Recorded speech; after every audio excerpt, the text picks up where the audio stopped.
Onwards with D&D. When It's been a while due to various travel problems and holidays, so diving wow. right back on this, with a bit of a general recap first. You guys are in the Feywild. You've chosen to head to a place called the Rose Garden, believing there are some hags there with magical seeing properties. Your mission is to find creatures with powerful eyesight to harvest their eyes so that uh, you can use their eyes to make magical items to give you guys some true sight.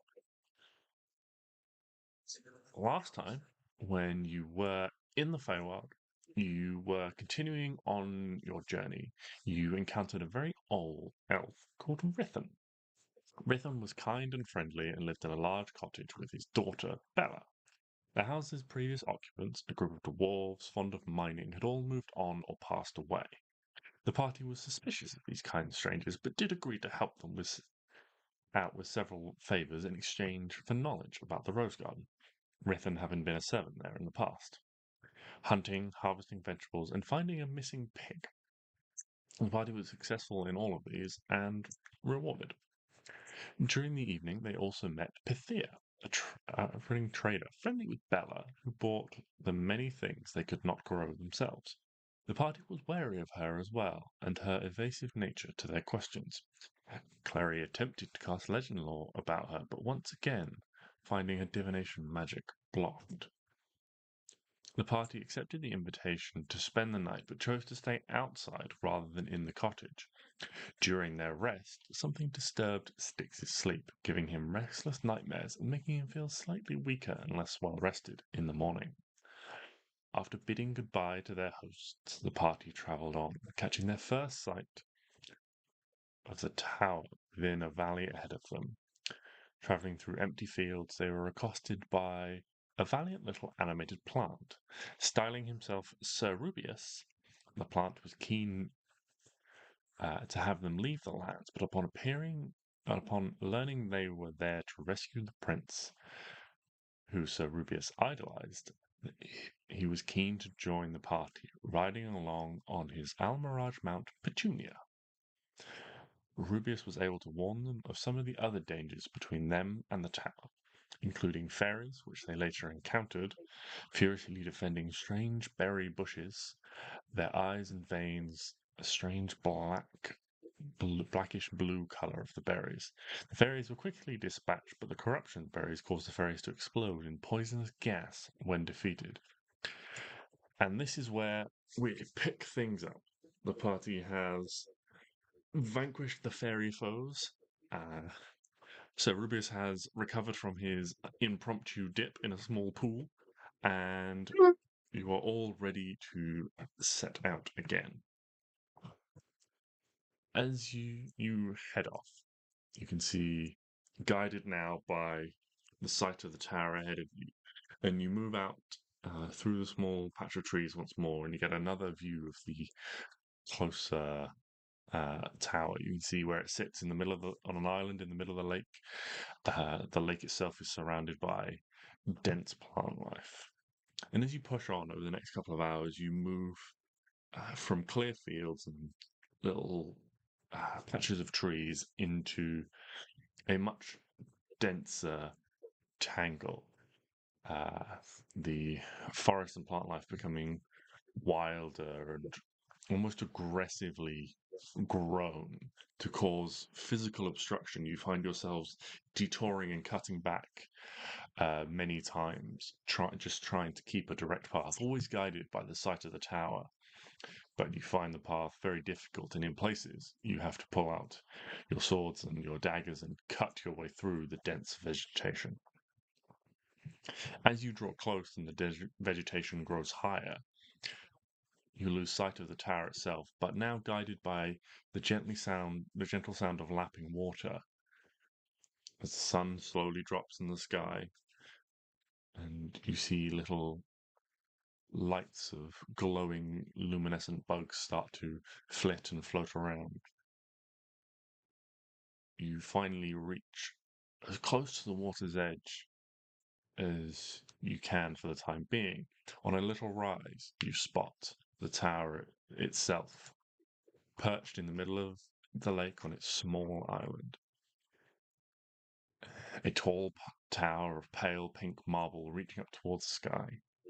Multiple balconies jut out from various points all the way up the building.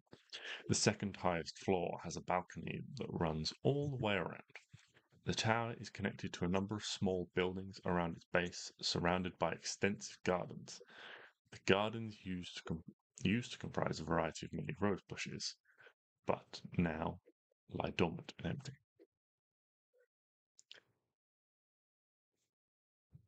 You can see a singular bridge crosses to the island at one point. Again, this is heavily overgrown by thorny vines. It seems, at first glance, impossible. What would you like to do? There is a very dense knot of sort of thick wooded mangrove-like plants that prevents you getting right up to the water's edge of them. So there's a river and a bridge. Lots of thorny stuff in front of the river. And thorny shit covering. Man, I wish I had like. I got plant growth. I wish I had like plant degrowth. There are some It's spells called that will do that. Fireball. What? There are spells that will do that, that will diminish plants. There are, but I don't have them. Other than the aforementioned fireball, which Arwen has. I have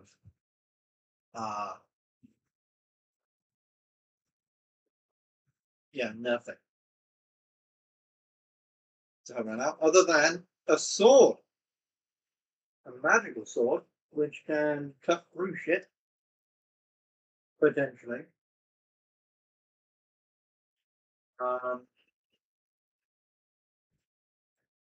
Otherwise, what are people feeling? What are they thinking? How far is the river? Like how far is the other side? Several hundred feet. It's a fair ways. You can make out the tower and the buildings and things like that around the base, but you can't really see too much detail from this distance. In this world, can plants move of their own free will? Plant creatures can have some mobility. Regular plants do not. Okay. Like you couldn't ask a tree to step aside. You could with the awaken spell. Do you have Awaken? I do not. Does that stop Stix from walking up and ironically asking, "Can you thorns please move?" It does. It's the Feywild, he figures out. Maybe they are alive. Does anything happen if I just walk up to them and say, "Hi, thorns, we need to pass. Can you move?" No. Say Nothing happens. please. Because you Hi, didn't say. thorns, may you please move. We need to pass. Even politely asked, the plants do not seem to react to this question. Something like that. Sir Rubius, do you like the plants here? Are they your friends? Or The plants here have a malevolent energy to them. I wouldn't trust them. so you wouldn't mind if I burnt them all to the ground? No, they are unnatural on these shores. Cool.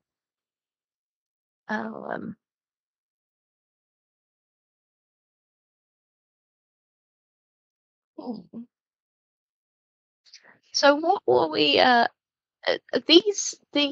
Would these trees burn?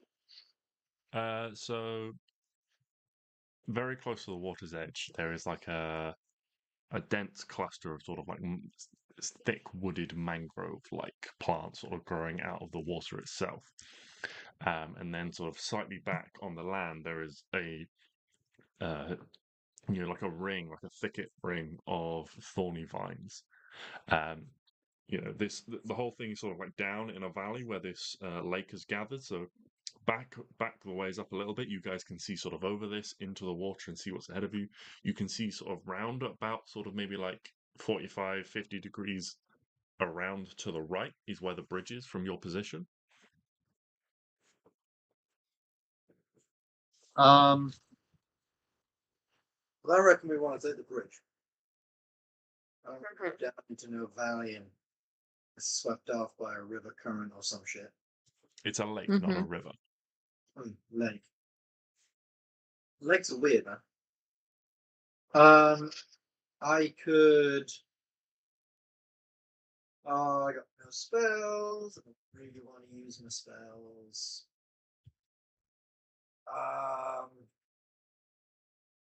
Can I set fire to everything? You know what? If you want, yeah. Wait, is it a wooden bridge? No, the bridge itself is stone. You can see from this Oh, distance. okay, sorry. It's like a very classic, bridge. It's several hundred feet long and built from lots of little like stone arches to allow like you could maybe fit like little boats and things underneath, and certainly fish and other water-based creatures could swim through. Okay, well, I could turn into a giant goose and fly us all over. yes, best idea. Perfect. Let's go. Boom. Can't wait. A giant goose is well, it's about as big as a fucking giant eagle, but it's a goose. So, would I be able to carry everybody? Not as a giant goose. You would be Ah!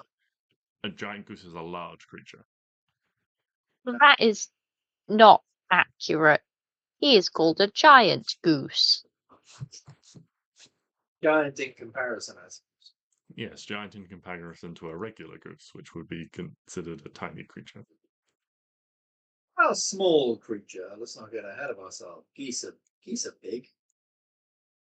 I am sure a goose would be about the same size as a halfling. Like a halfling Yeah. could ride a goose, A halfling could not ride a goose. Or well, no, probably because they're about the same size. Geese don't have very strong legs. How tall is a goose? I'm so glad Googling this. The body of a domestic goose has an average length of. No, I don't want to know its length. I want to know its height. No geese are domestic. And a standing height of roughly. Okay, yeah, no, fair enough. A goose would be small. There's a standing height of a little over 2 feet. That doesn't help us in the whole massive thing, but that might help us some other time. Well, I know how I'm getting over. I'm going to turn As into you a guys giant. are standing here contemplating how to get over, a buzzing noise sort of flitters through the air, and in the fading light, you catch sight of a cluster of winged creatures just sort of just hovering over the water, sort of flitting about. Oh, never mind, I ain't flying. I don't want to get bitten by 1,000 bugs and fucking fall into the lake and die. The bees. Make a perception check for me.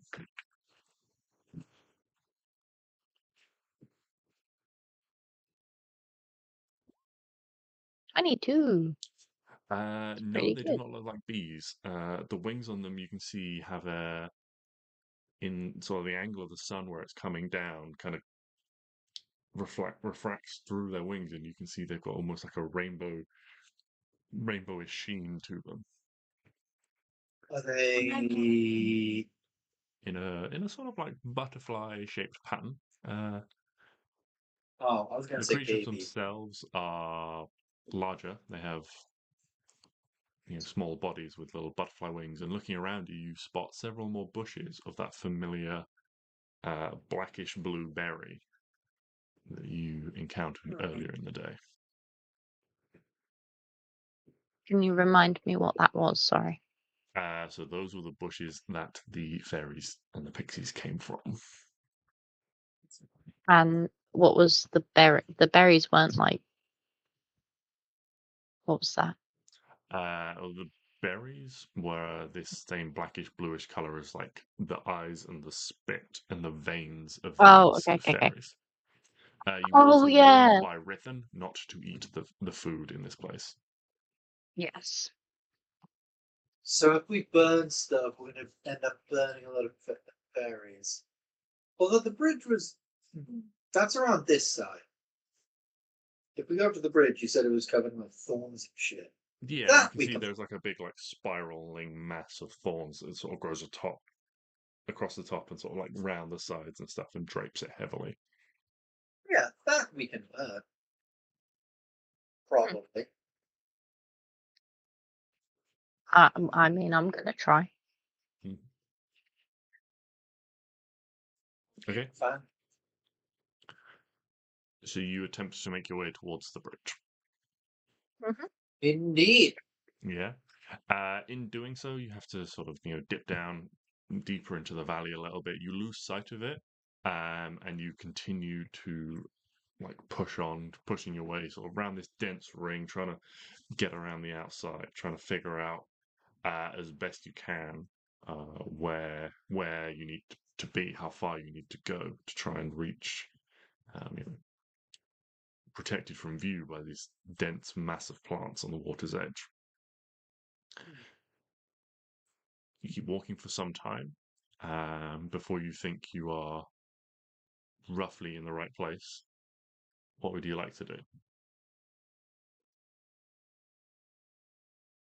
Can I? Right place is in like basically at the bridge.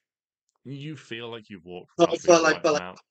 yeah, but obviously before it, because the thorns shit up surrounding it, the microbe stuff's coming up. So I think we're somewhat parallel. Yeah, so like the bridge itself, from where you're walking, is like shielded from view because of this dense mass of plants. So you've kind of had to guess how far to walk in order to get to the bridge.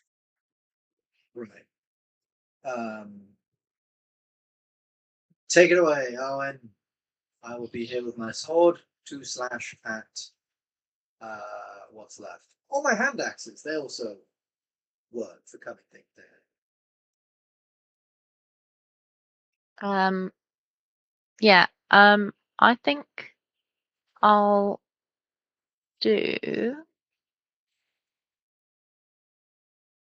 What does this say? If I do wall of fire Mm-hmm. through the whole of the, well, not all of like. Oh, is that wait? How long is wall of fire? 20 feet. 60 feet, I believe. 60 feet. So 60 feet along the bridge. Yeah.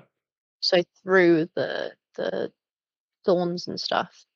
Hopefully it'll kind of like ignite and start burning and stuff. Okay. Yeah. You cast Wall of Fire. Yes, please. All right. You bring out your staff, you summon the energy from within it, and you cast Wall of Fire directly out in front of you. There is a sound of hissing water as it rapidly boils, and this fire is conjured. The crackling of plants as they die away and burn off quickly in this magical fire, and a pathway is cleared, but it is also slightly obscured by the volume of steam rising up. And as you let the wall of fire die away, you now have a clear path to the water's edge. And as you peer through the gap you've made, the bridge is still at that 90-degree angle off to the side of you. You've walked for a good 10-20 minutes, but somehow you haven't made it any closer. You can see the tower still in the middle of the lake, but the bridge has come no closer. I don't understand. I'm confused. Do you think this bridge is some kind of like good or something? Throw a rock at it.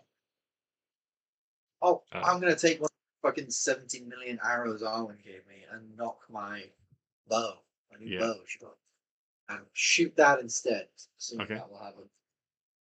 Yeah, you fire the bow and it goes through the air. You hear a tiny little plink sound as the head of the arrow shatters on the side of the bridge. Oh, Like on the bridge. Like it smacks into the wall of the side of the bridge and shatters. so the bridge. No, I want to throw on the bridge, on the walking way of the bridge. Yeah, I want to know if something can get on it. It's quite far away, so you need to do the same as Stix and shoot an arrow, but you can fire an arrow to land, like a high arc to come down, and you hear the same thing. There's a little sort of like, as it goes through the tangle of plants, but then there's the sound of like a little plink as the metal head of the arrow hits the stone. So it can get onto the Yes. bridge. Okay. Okay. So they can get up. And we thought we. Yes. Can I ask a favour? Whoa. Do you want to become a bug? I mean, the last time it went so successful, I can't. Or maybe like a small rodent, like a hamster or something. Fine with. I'm relatively fine with anything. Okay, I'm gonna make you into a small hamster, please. Fucking tastic. I'm now. Okay. He cast polymorph, I'm assuming, and turn Stix into a hamster. I scoop him. You scoop him up. Right. Now Stix is out the way. Let's start thinking about a real plan. I joke. Right. Stix. Can he understand me? He can still understand me, can't he? He has the intelligence of a hamster.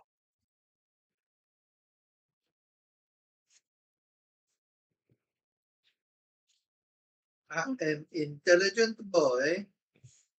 Okay. Hold on tight. Okay. Hold on tight. I don't like the sound of where this is going. But I can't stop it. Squeakity squeakum. Squeakity squeakum. I don't know what sound hamsters make.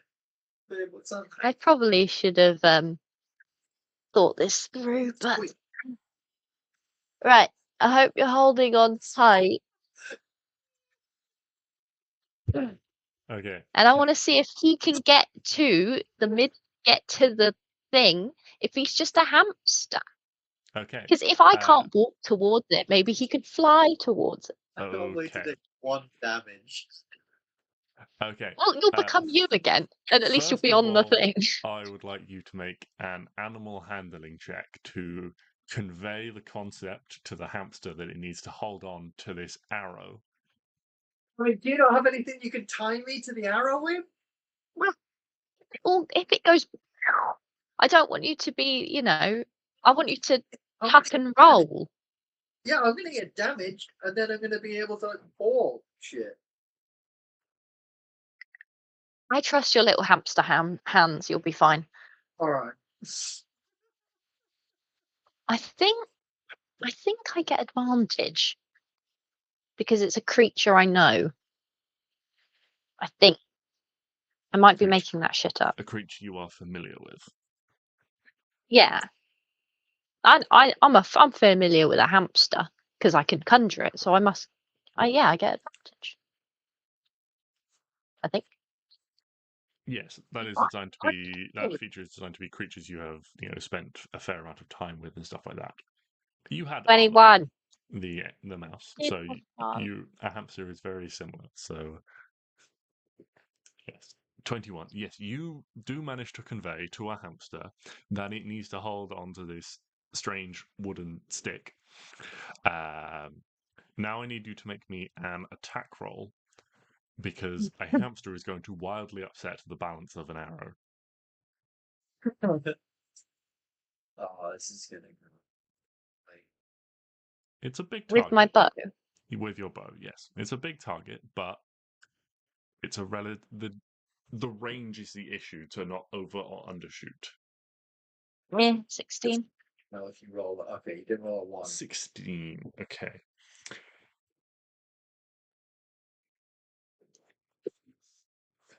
I just want to get onto the thing. Well, not me Yeah. personally. Stix. Although you know you need to hold on to this thing, it's quite difficult as a little hamster. Your little grabby hands are not used to this kind of extreme force. And as that's- you're flying through the air, you open your little hamster mouth and let out a little hamster squeak. And you've just got enormous cheeks just like in the wind as you fly through the air. Unfortunately, you don't land on the bridge. Are you saying my foolproof plan With has anything not worked? discuss with anyone beforehand, you just went ahead and fucking did. So I'm now. Well, fuck knows where I am. So Look, you would have said no. Roll a d6 for me. On a 1 to 3, it is short. On a 4 to 6, it is long. What, the pain of death? No, the shot. Oh,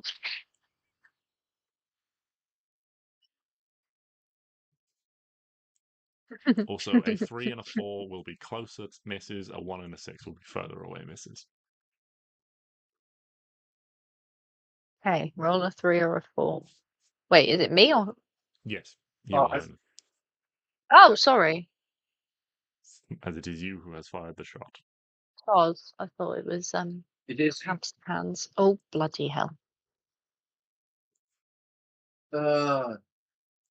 Okay. So, what happens is this arrow, because of the weight of the hamster, falls a significant distance short, landing with a heavy splash. Oh, he's in the water. Yes. Oh, I'm sorry, little hamster. Now here's my Okay, Clary, I'll get you a new one. You fucking should be.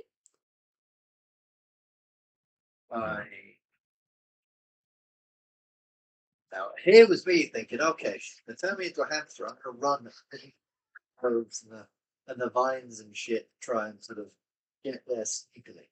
okay. Yeah. Fortunately, No. hamsters can swim. Good. So Well, is that fucking while the head of the arrow sort of sinks below the surface and it sort of like slowly begins to float as the head drags the weight of the shaft down, you kick your little hamster arms and legs, and you do manage to swim your way towards the bridge. Can we see him from the? Make I a mean, perception probably check for me. quite a tiny hamster. I mean, I've seen where the arrow went.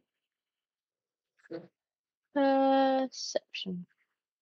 Yes. Oh, Yes, you can see little Stix, like just a little head poking up above the wall as it sort of like bumps into the wall and then tries to figure out where to go from there. Can I ask Hugo to go and pick him up out the water?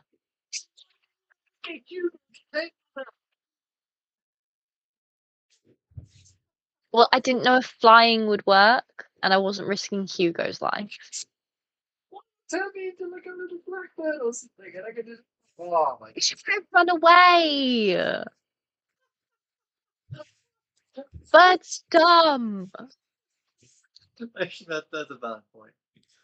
See, I do have Yeah. some brains. Yeah. Only some. Wait a You minute. Wait a minute. send Hugo out to try and pick up She said that. Stix the hamster. Yeah. As Hugo makes his way over, Stix, what are you trying to do? I am a Right, hamster. run. I'm right Yeah. at the edge of this bridge, right? That you said Yeah, there was a you're wall. basically right up against one of the walls that makes up, one of the pillars that I holds up the bridge. am There is like running. vines or thorny vines dangle down, and the bridge is quite old and crumbled in places. So there's lots of like little cracks and things in it. Probably none that are big enough for a hamster to squeeze into, but there would be little handholds and things you could potentially grip onto. I am doing my absolute bestest to try and grip onto something or get out of the water, because although I am a hamster and although I can swim, hamsters get tired out very quick. I've seen a video of a hamster that woke up, went on a running treadmill for like 30 seconds and passed out again. Oh my god, that's me. So my energy levels are not great. My stamina bar is low, as it were. So I'm trying to find anything that I can sort of hold on to. Are you trying to my climb, or are you just trying to sort of hold yourself up? I mean, if there's somewhere I can sort of if there's somewhere I can sort of perch myself onto to get out of the water, I'll do that. Otherwise, it is generally just hold myself up and then maybe just try and sort of shimmy along it Okay. somewhere. Make an athletics check for me using. I don't know if there are stats for a hamster, so I'll say using. Space hamster. Oh, yeah, I've got them. I have them. You have stats for a hamster? Yeah, I think I do. I was just going to say use the stats for a rat, but if you have stats for hamster, I think I've got hamster. Yeah, hold on. I know where to find them. D&D spell check. Oh, no, I don't. I thought oh. It is for miniature giant space hamster. I did have a look at them. Yes, they have an ability called Go for the Eyes, which I find fucking hilarious. If a target fails a dexterity saving throw, they go blind for like a round, because I slash at them with my tiny hamster. Yes. Tiny hamster hands. Here we go. Space hamster. I have as a space hamster, I have 10 hit points. As a regular hamster, I'm assuming I do not. no, But as a regular hamster, you have one. I have a strength of 1. So I will roll a d20. One whole. That is a 9. That is a 9. There's a 9. Yeah, Stix the hamster is struggling to make his way out. His little fur is sodden, and he's desperately trying to hold on. If I drown as a hamster, Yes. does that mean that the water that's in my lungs No, you'll be fine. Stix's lungs? No, They're different lungs. Stix. No, different lungs. Plus, hamsters have tiny lungs, so it'll only be like less than a shot of water in his Stix's. Pretty sure less than a shot of water. Okay, well, this much, just this much. Boop boop boop. All right. I remain faithful. You are. But also... Stix is still in the water, trying to just scrabble up a little bit of wall. Well, Hugo is Meanwhile, still. Hugo takes off and begins to worm his way through the sky. At the same time, Worm his way through the sky. yeah, because he's a No, dragon. cool. He's a little worm. Worm with a Y. You know, imagine What? doing a little like slither through the sky. He was a worm. Anyway, as he rises into the air, you spot one of these clusters of flying fairies seems to spot him and makes a beeline in his direction. Oh, they were fairy. I thought they were butterflies that just had the same colouring as fairy. Oh shit! Oh god, I'm so dumb. You literally gave me all the information. Don't mind me, Jake. I'm just gonna roll up a new character real quick. You're not gonna die. Hamster, you will die, but you will not die. Maybe. I will be in the water. I think Stix can swim. Yes, Jumped on a giant crab. he can swim. He can't fight. He can't fight. How can I fight in the water? Why not? Because I wield a giant spear. What am I meant to do? Just sort of use it as Drink them. you do that one. You have held a spear. That shit's heavy. What do I do? Use it as like a pool noodle? You shouldn't skip arm day. Stix never skips arm day. Skips leg day. Yeah, Do them squats, boy. he's like, nah. I do a lot of running. You know, I run around. I climb trees. That's like a squat, right? That's aided by arms. Sure. Yeah, it's fine. What were we talking about? The fairies about to attack Hugo. Oh shit. Oh No. God. Illegal. Let's roll. How far away is Hugo? Just dive bomb. Go get him quickly. Okay. Ooh. Make an athletics check for Hugo. Depending on his success, will depend on how What about many. acrobatics? To woo through the air. I will allow acrobatics for evasive flying. Yeah. 24. 24. Okay.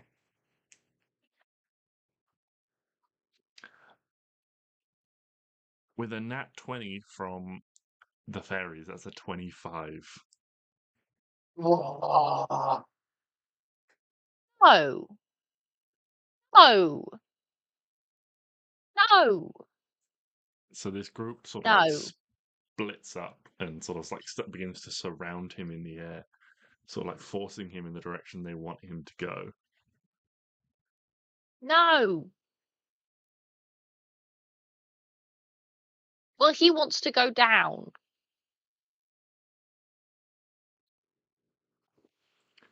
Does a 23 hit I Hugo? broke. Does it hit Hugo? right. He can spray acid. Hugo Spray takes acid. 11 slashing damage. It's rude. Hugo, eat them. Yeah, spray the acid, Hugo. Show dominance. You're a fucking dragon. Act like one. Do the Hey. dragon things. Hey. Don't be rude about my boy. I apologize. That was There we go. Phil. He is to these fairies what a regular dragon is to us in size. Although, if he does the acid, it might hit you. That is fine. I would rather be me than a fucking hamster right now. Oh, you just want me to end concentration? I mean, you don't know this. But I mean, you rolled a natural 20 on your perception check. You can see little hamster Stix trying to claw at the wall and not making any Oh, progress. yeah. she's just. Yeah, but you want to try it again. I fully believe that Arwen is just laughing. I fully believe that Arwen is I was laughing. just there, like, who's next? Yeah, but Clary's like, oh my god. Finally got the balance. Like, She's like, I can do it now. Clary's like, oh my god, we need to help him. Hugo's flown into action, and Arwen is there just pissing herself on the ground. Yeah. He didn't even see it coming. Yeah, What is Hugo's Hugo going to doing? do the acid. He's trying to fight in the air. He'll spray his way through. Okay. Okay. That is an 8 on the dexterity save. Yeah, so Hugo like, 7. opens his mouth and sprays this large line of acid towards them. You watch as like there are just several figures just fall out of the sky and just plop, plop, plop into the water. It doesn't quite get all of them though, so that was cocked, so that is a 13. There's an unnatural 20 to hit. To hit Hugo. Yeah. Yeah. Which deals another 7 slashing damage. It's really not very nice. That is my dragon you're doing this to. Mm-hmm. Thought you know, just in case you didn't know. Oh, I'm well aware. Oh, can Hugo make roll a d6 for me? I didn't launch him. Can Hugo make 5 Constitution saving throws, please? Oh, As no. 5 of these fairies have been destroyed by this acid breath, and they sort of burst open before falling into the water. Were they that close to him? The radius of his acid is 15 feet. 15 feet, and their explosive is 10-foot radius. They're like Okay, fair the enough. death throws, the radius of when they die is 10 feet. So 15, 8, so 1, 2 more, 2, 1 more. Oh no, sorry, you rolled a Is it natural one, so 5? 3. Sorry, I didn't see the natural one. I'd have got away with it, but I didn't want to lie. Okay. Hugo takes 24 poison damage and is poisoned. Hold on. Over there, buddy.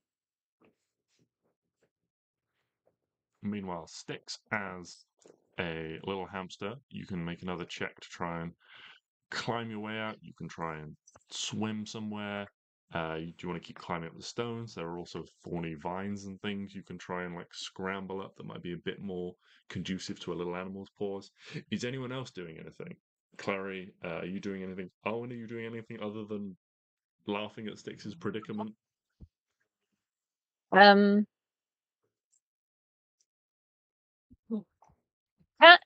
on. With Hugo. Yeah. Oh no, it was a Constitution save, not a Dex save. Yeah. Okay. Sorry, I was just reading. That's all right. Okay. Something. 7, 8, 9, 10, 11, 12, 13, 14, 15, 16. Okay. Sorry.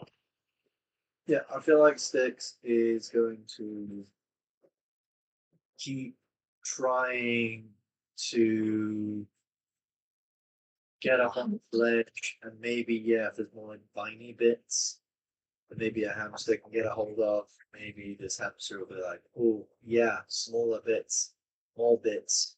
I can hold on to the bits. Mm-hmm. That'd be Okay. good. Make another athletics check as a hamster.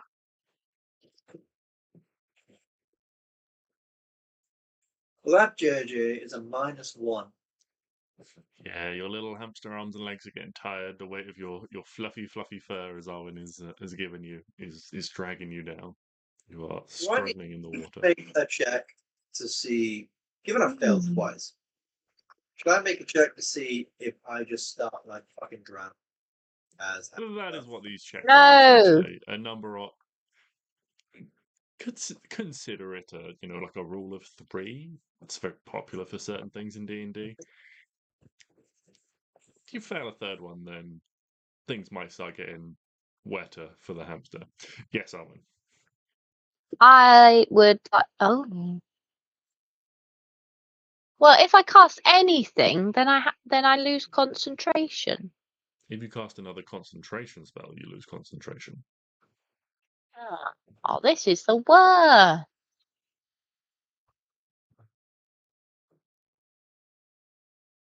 Damn it. Hold on. Need to rethink my life. Okay. Clary, is there No, anything wait. you would like to do?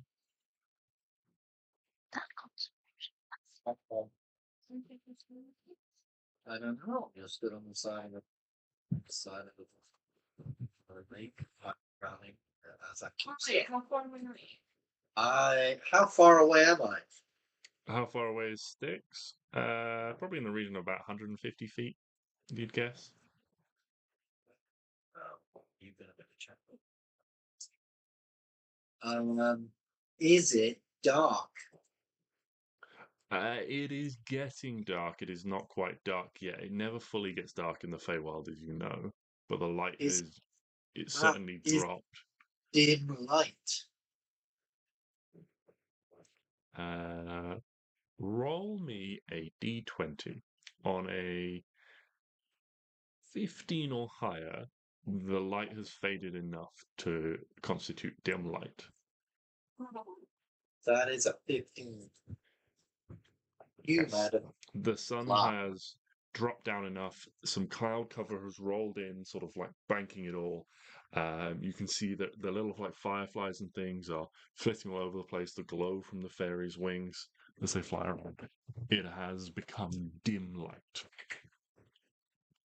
So that's probably only happened maybe in the last couple of minutes, but it makes it a bit harder for you all to see now in the dim light. Can I fly down and get? You can, yes. Yeah. So clutching your arms out, holding onto your cloak of the bat, you begin to take off and fly towards Styx. Doing so, this larger secondary creature taking to the air, another group of fairies is attracted to your position. Are you attempting to outrun them, to fight them in the air, to avoid them? What would you like to do?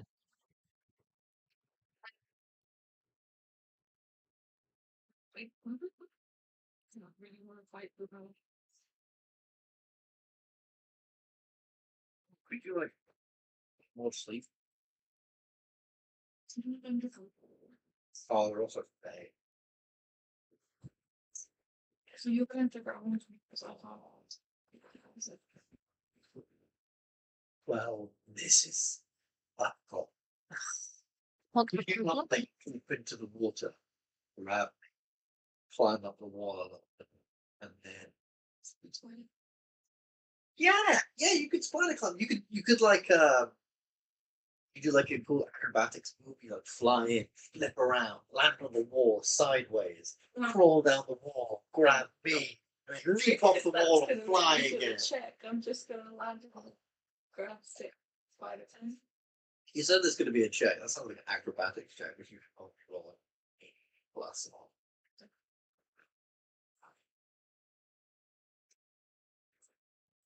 So, sounds like a badass. What would you like to do? This group of fairies is buzzing its way towards you, the angry drone of their wings. I will completely ignore them, fly to Stix, land in the water, grab him, and spider climb up the wall. Okay, can you make an athletics check? This is kind of like a strength of. I will allow the use of your spellcasting ability instead, if you'd prefer, as this is kind of like trying to propel yourself through. You're using magical means to fly at the moment, so trying to use that to outspeed this group of fairies. Would that not be acrobatics or dexterity? If you were trying to fly evasively, but if you're trying to fly like the direct path, and if you're trying to outpace them, it's more of an athletics thing because you're just trying to go in a straight line. If you're trying to avoid them in the air, then that would be more dexterity. Basically, the end result is how much time do you have potentially before they catch up with you.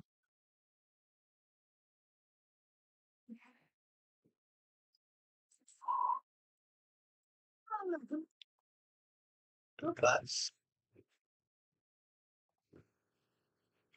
That is a natural 1. So, yeah, Klari, you rise high into the air, getting a view over the lake, and you see this group like buzzing towards them. You hear them coming. You turn your head, and you just kind of, like Batman or something. You just fold your wings and dive towards the lake. The low light making the surface look almost sort of black or dark blue below you. As you drop and you get within a few feet of the lake, you flare the wings out again, extend your arms, and you just shoot really low across the surface of the water. And these fairies, they have no chance of keeping up with you. You shoot across the water underneath Hugo and his group of fairies and grab onto the wall next to this hamster that is, just for the sake of it, Stix, roll me one more athletics check.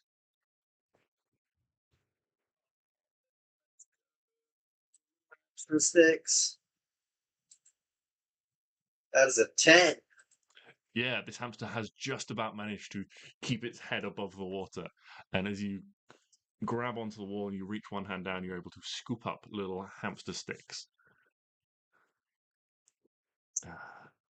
The group of fairies, they're all natural 1. They kind of just lose you in the darkness and just drift off. Hugo is still being attacked by his. It is his turn, technically, in that sort of mini initiative. What's he doing? Do we fly anywhere near?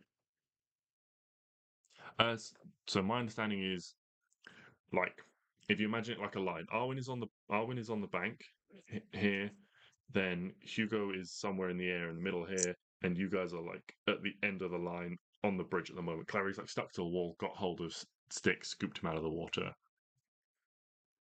So we'll jump back to you guys in a second after we pop back to Hugo. What's he attempting to do? He's gonna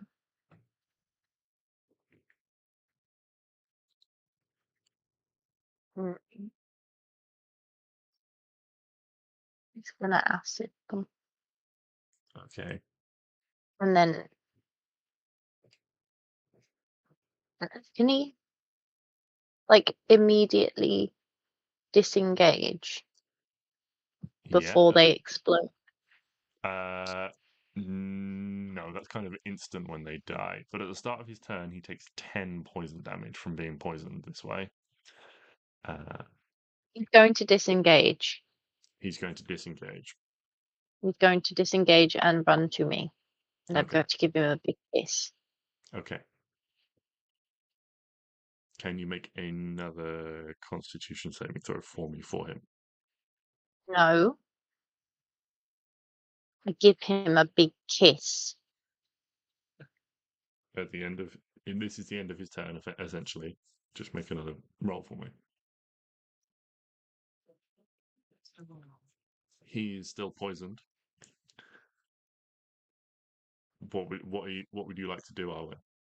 Give him a big kiss. Okay. Are you casting anything? I give him mine. All my life.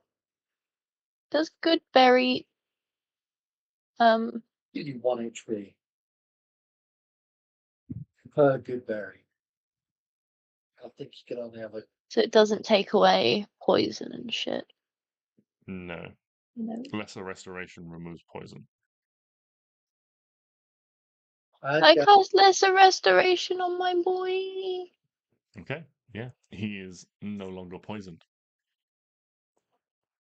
Okay. Hold on. I need to go do something. Okay, Hugo. Mommy's here. It's okay. Ow, that was my knee. Okay, it's okay. You're not gonna die today. Okay. How dare you almost kill my boy? Your boy just needs to roll down. Look, he was still injured from the previous fight, okay? Sounds like bad parenting then. Oh. Oh, no. Anyway, jumping back to Stix Anyway. and Klari. Klari, you're able to climb up the side and deposit the hamster sticks on top and sort of push away onto the bridge, making your way safely there. You're about sort of like in the middle of the bridge at this point. I am absolutely livid. I'm Why? Yeah, this hamster I'm is so seething. mad. I'm just like walking back and forth. I'm on my like 2 back feet, just walk like fucking Disney animal style, walking back and forth, just like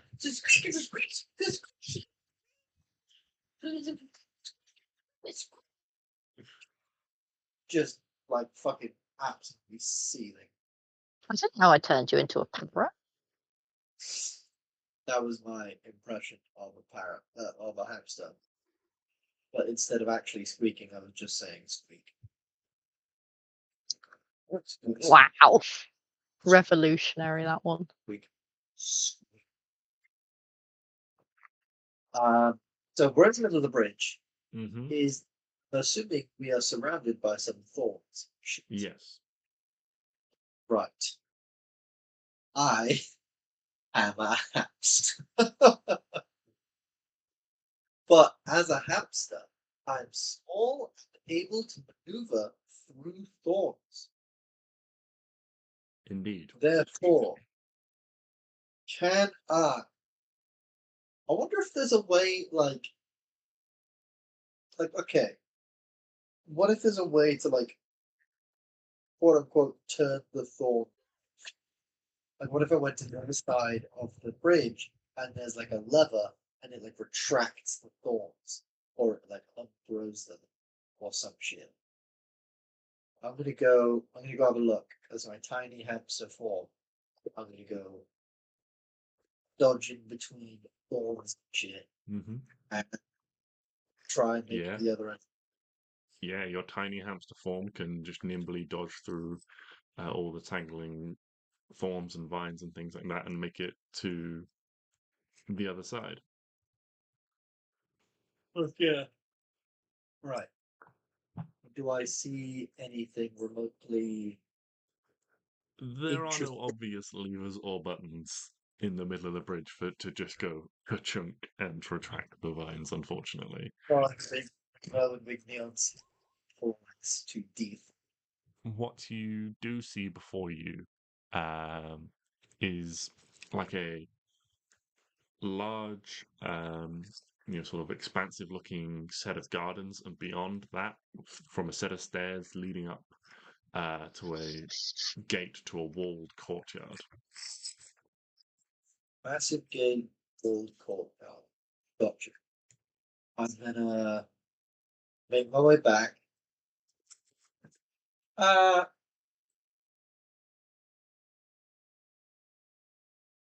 No, you know what? Fuck you guys. You turned me into a fucking hamster and shot me all the way here. I'm a rebel in that victory. Somehow made it out of. I'm gonna wait here. Okay. Klari, what are you doing? And then we'll come back to you, Arwen. Oh, I didn't focus. British side.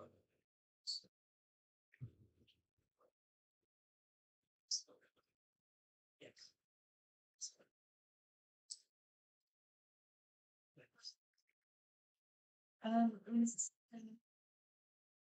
Oh yeah. Oh yeah, you can just fly across. Yeah. There we go. Just flying across. Mm-hmm. Okay, yeah, you take to the air again, jump off the bridge, and fly around the tangle of thorns and vines. Arwen, what are you Hello. and Hugo, and also Rubius and Petunia, who have just been kind of watching all of this, all these events transpire? Mm-hmm. First I'm going to cure wound That's awful. 20.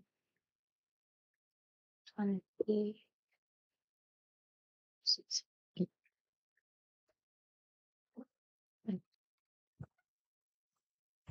And then I don't really know.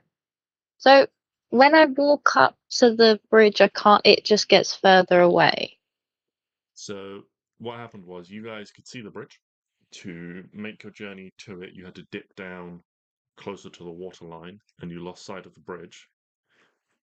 And then when you thought you'd walked far enough, it seemed like you'd made no progress towards the bridge at all, or the bridge had moved away from you. So it got further away, but it didn't move, and we didn't move technically. So No, you it's kind of like it went moved. boop boop boop boop. Yes, that is. So you moved, and also the bridge moved. Yeah. Okay. I don't know how. I don't. Well, I bet you wish you had your friends there to help you with this predicament. I fired one of them across on an arrow as a hamster. I got you further across. I don't know what you're complaining about. I asked you what you wanted to be. You could have said nothing. A Stix, please. But you didn't. You wanted to be a hamster. So I granted that wish. This conversation in my head is Well, happening well, well, with Arwen through Klari and the rings. Hell yeah. Sorry, just guessing what I'm saying because I'm a Squicken. Arwen, I think he's mad. Wow. Well, tell him he could have been anything. He chose Yeah. hamster.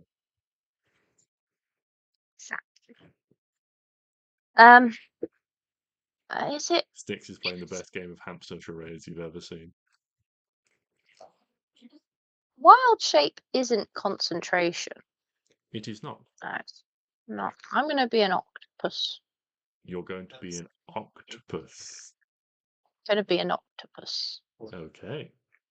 And I'm going to hold Petunia in one hand, Cerubius in another hand, Yeah. and hug Hugo with probably 4 of my hands because he's quite big. And then use my other 2 to pull me around That makes 8. into the water and Okay. across the water and onto the other side. Okay. You begin to cross the water in the fading light, and you can see a number of fairies. The fairies don't seem to bother you flitting overhead. There are a number of insects with small amounts of bioluminescence. Yes, Owen. Can Rubius and Petunia be on Hugo's back? Yes. Okay, cool. I have more arms now. Perfect. Thank you. And so you're a giant octopus. I am an octopus. It is not giant. It is just an octopus. I believe you can be a giant octopus. I A regular octopus can. would be too small to hold. Oh, I'll be giant then. I can be giant. So you're Blup, a blup. giant octopus. I You am. have a swimming speed of something. I was looking at my card and I was like, swimming speed of 80. No, that's an eagle. Giant octopus. You have a swimming speed of 60 feet. And so you begin to swim across. And as you start to cross, you see that there seems to be these sort of like floating lights, almost like little orbs just floating above the water, and they have great clusters of insects, tiny little insects, sort of buzzing around them as they provide a light source. Then, as you begin to move across, so too do these light sources. There's 3 of them. You can see 1 on your left and 2 of your right just slowly begin to shift, closing in on your location.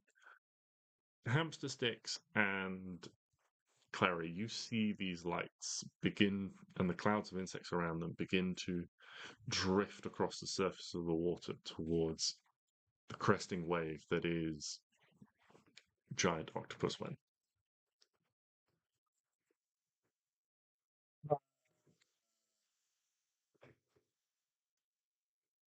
I'm a hamster. So I just run up to the edge and start squeaking very loudly.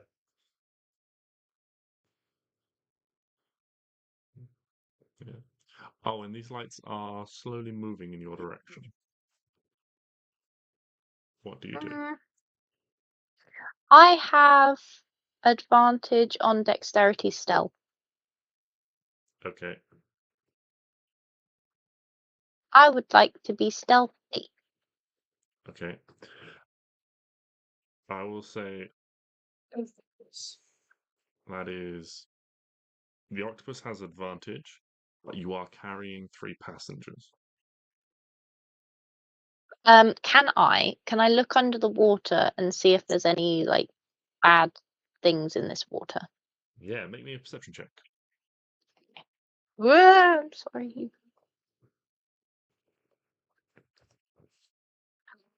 I get +4. Oh wait, no, it's me. So I just get my perception. Oh, that's crap. 11. Well, actually, let's see. Yeah, the water is somewhat murky. There's a few sort of like fish and things floating around, but it seems a little bit sort of like green and brackish at the moment.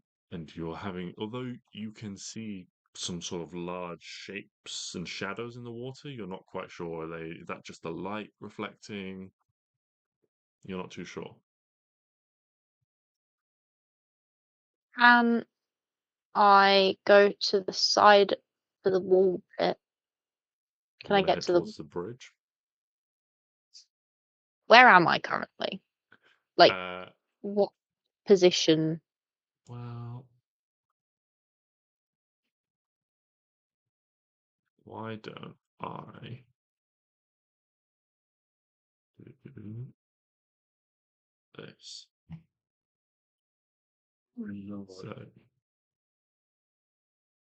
So this is a representation of the water. Giant octopus wen, you are roughly here. The Oh bridge, we'll shit! say, for the sake of ease, is the edge of it is here on the right hand side.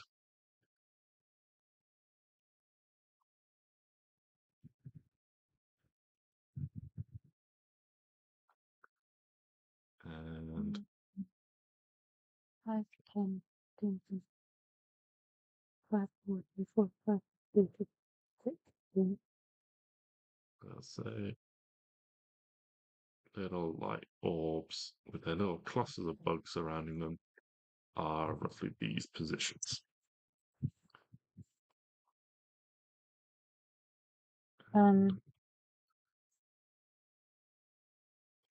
Dash is your movement speed plus half, isn't it? No, dash is double your movement speed. Oh, perfect. Wait, are Stix and Klari on the other side? Yep.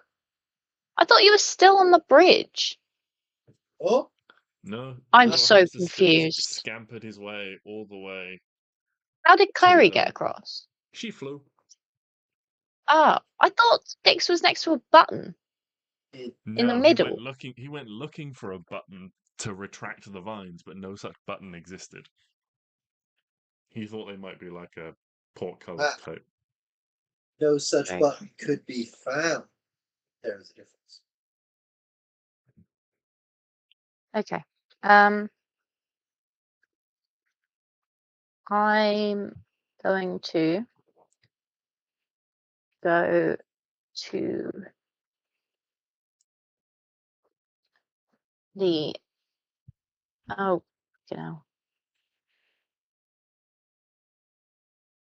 I'm gonna go to the edge by dashing. Okay. How high is the wall? The wall to climb out maybe 15 feet. Oh, that's easy. Okay. I'm then going to. Well, I'm not going to. Hugo is gonna climb. It's now like dark, and he's black, which It's is not good. night. It is like late evening. It never becomes full night here, but there is some Yeah. twilight. I know that. Yeah, Okay. but it's Yeah. darker. It He's is gonna dim go light, yes. onto. He's gonna go onto like the side of the not the railing, but the railing-y bit of the thing He climbed up the of the wall. bridge. Yeah, and he walks along the railing-y bit. Okay. Railing. But he's gonna do it stealth. Okay. Can Hugo make a dexterity saving throw for me?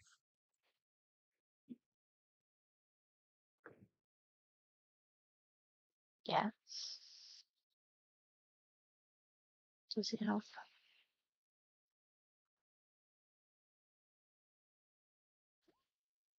21. Okay. He makes good progress down the bridge. These lights, as you suddenly move at a fast pace, begin to speed up. Dashing towards you, you feel the swell of water around you. Something large moves in your direction. Klari and Stix on the bank. Do either of you have anything you'd like to do? I am. You are still a hamster. I am still a hamster. I mean, Clary can step on you. She can. I mean, yeah, you could step on me and turn back into sticks, theoretically. Or you could pinch yourself. Well, I don't. Thing is, I'm a hamster. I have He's very a little hamster to with an intelligence of 2. I mean, he's been going on about being mad about being a hamster this whole time. I am mad He's an about being angry a hamster, but he does not I'm- understand the workings of magic. Well, he could probably kick a rock in anger and like stub his toe and die. Oh, if it was that easy to die as a hamster, I think hamsters would have died out a long time ago. They do just kind of flop. Anything you'd like to do, Clary?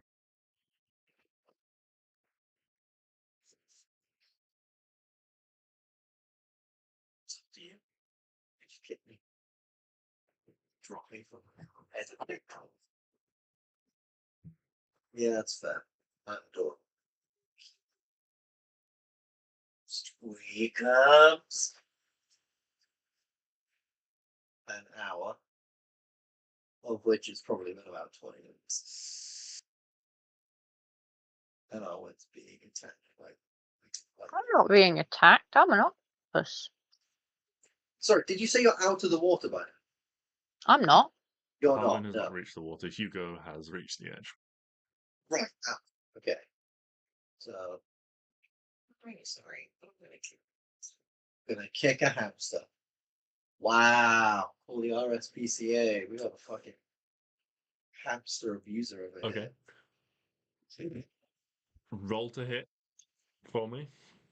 Just D20 plus strength. Yeah, I suppose I am a hamster. I don't know that this is for the greater good.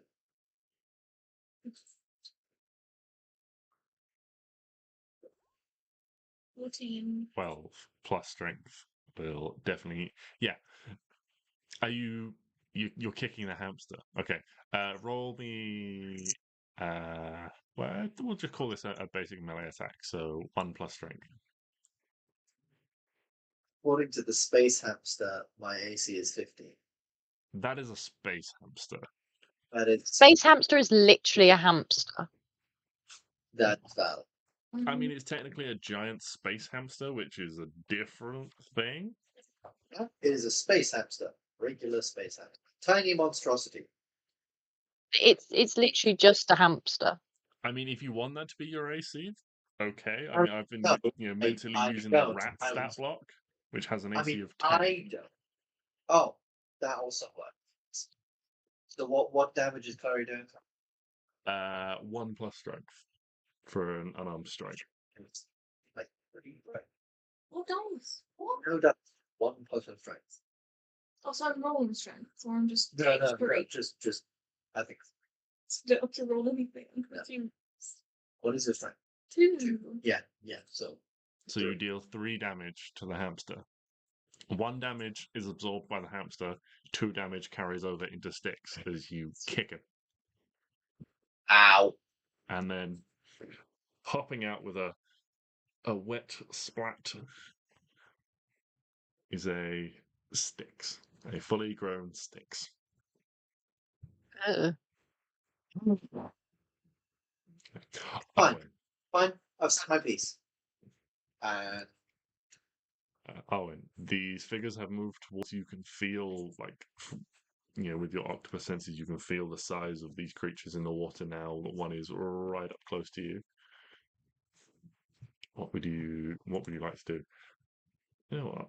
I will say, as an octopus, you can see underwater. So underwater, you see something that looks like this. Ew. That frog. It is a large frog-like creature, but in place of feet, it has several long tentacle appendages that are reaching out in your direction. Ew. it's like a behemoth, but a frog. Frog behemoth, if you will. Is that under the water? That is under the water. The glowing light is above it. So I can swim over the top of it No. without There's- it. Okay. No, there's like a little appendage that comes off the top of its head that you can see sticks out above the water where there's light. It's right on the front of its Oh, nose. okay. And Sorry. you can imagine that once it got a large enough swarm of insects, it would probably just and eat the whole thing. Aww. Like a little anglerfish. But That's so cute. yeah. But yeah, these tentacles are beginning to wrap towards your octopus form. Okay. Oh, so these lights actually have.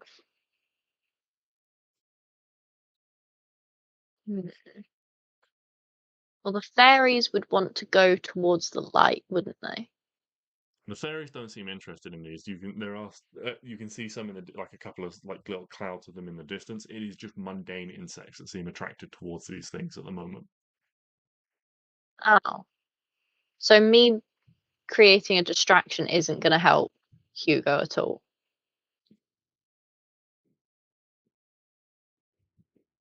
It depends what sort of thing you're trying. This one certainly seems fixated on you. It's come up right next to you. It's had to dash to do so. But you get the sense that these tentacles are going to come for you in a minute. Okay, but on a pie, nothing. Okay, no, I'm just gonna get out then. There's no point. I'll get out. Okay. It will make an attack of opportunity against you. I'll If you move, disengage. you'll disengage. Okay. Does an octopus have a climb speed? No, but it's got suckers. Okay. Can you make an athletics check to climb up the wall of an octopus then, please?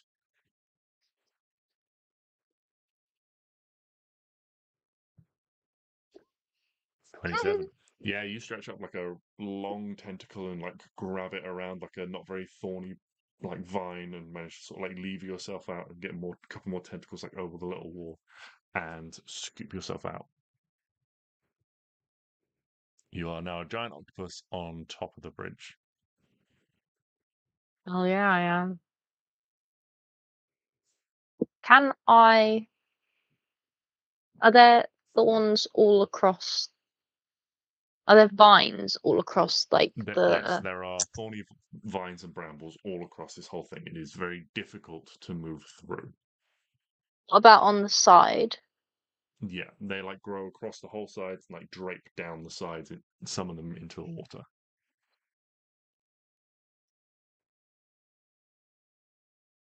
I'm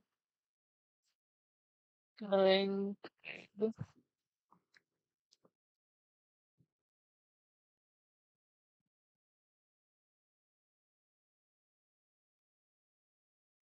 Come out of my wild shape Okay. and cast plant growth on top of the thorn things, Okay. so I can make kind of like another bridge, but it's just like a softer bridge. Okay. Yeah, I like that. So Thanks. you use plant growth to enhance the plants that are there, but rather than enhancing the like long brambly bits, you bolster the leaves and create like a cushiony blanket to try and walk across. Yeah. Okay. Might stub my toe a couple of times. Yeah. So what was going to happen is, as you moved through this, if you failed a dexterity check, you were going to take some like thorn damage from this like dense tangle. I will give you advantage on that, and the damage will be reduced. Woohoo. What a great day. And I'd also like to sneak with Hugo. Yeah. Okay. What did you want me to roll? Sorry. Dexterity save Yeah. with advantage. Just sit there. 24. 24. Yeah.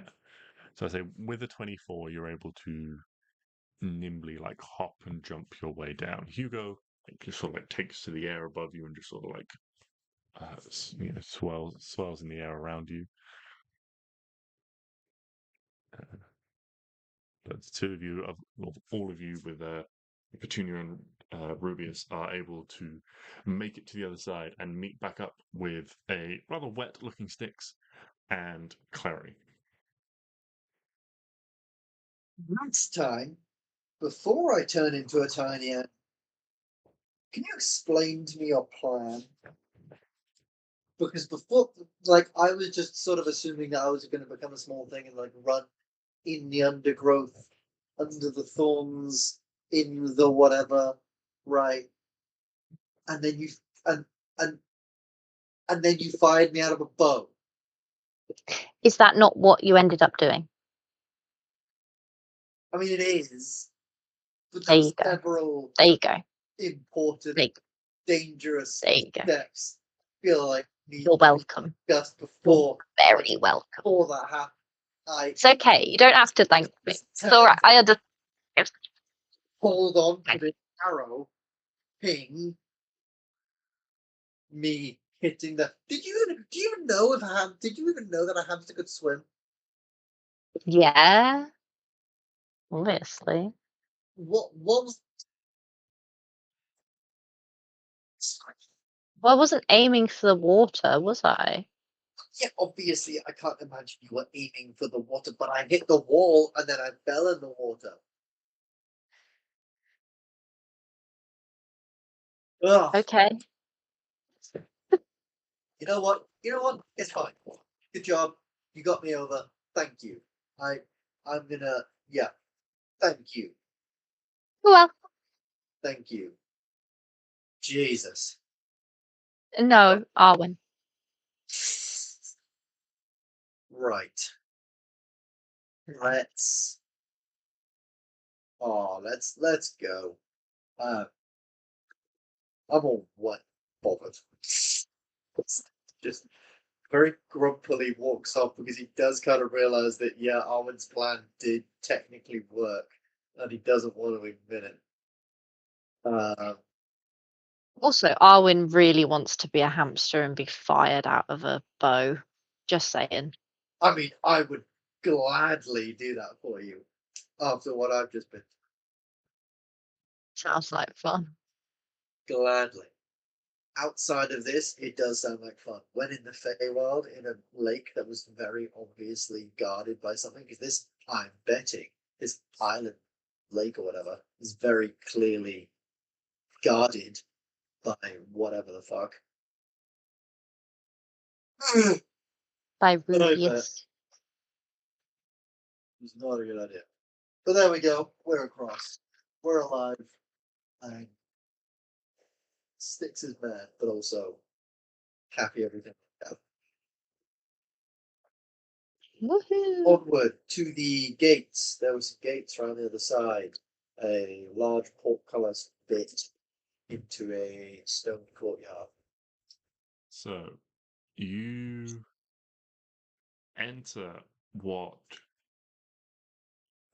used to be, you can tell, an expansive and beautiful garden. There is a fountain in the middle that is dry, the water a dark, mucky yellow filled with weed. Hey. Not that kind. Oh. They're the neat little flower beds in nice little raised stone beds are some of them are sort of covered in these thorns and vines, and others of them are just sort of empty, lying dry. Some of them have small trees and things sort of sprouting out of them. The whole thing is very dark and gloomy. The plants themselves seem to almost absorb the light, and the whole area feels ominous, almost foreboding. You can imagine this place once being a riot of color and flowers, and now it feels like the opposite. The plants themselves feel malevolent. Skin on the back of your neck prickles like you're being watched.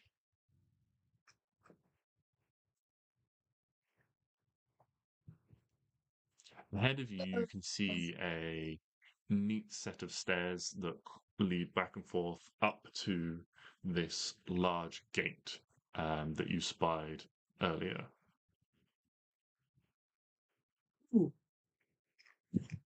I spent Arwen I. Arwen, curiosity.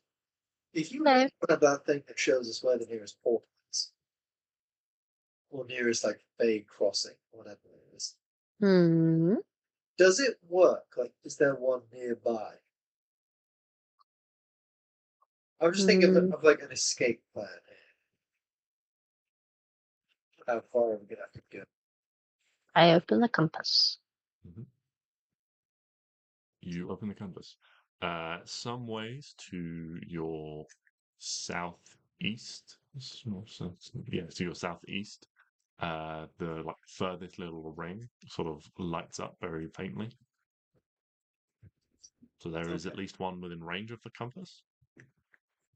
Okay. I'm gonna have to go searching for them. Right. Off these stairs then. I will do.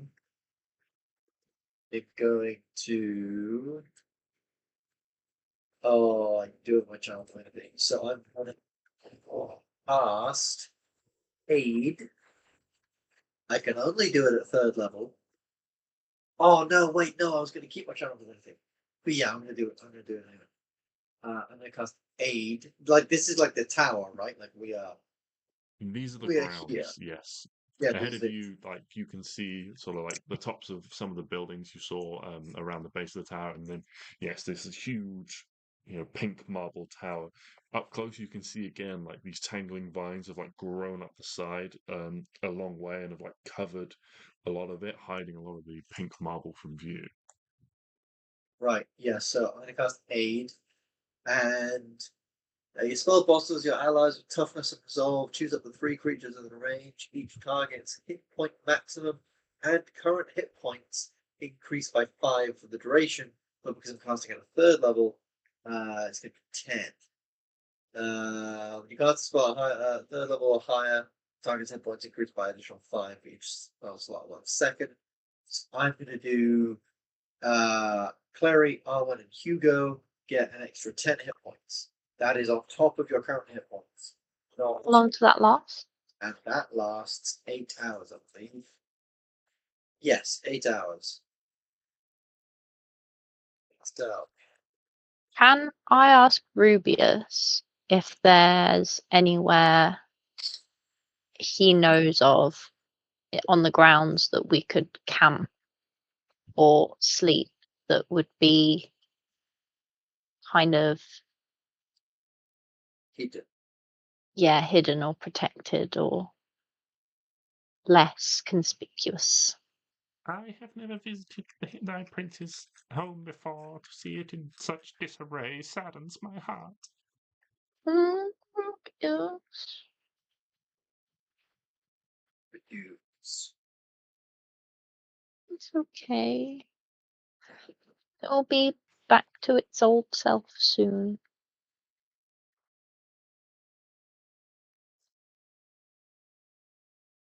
Okay.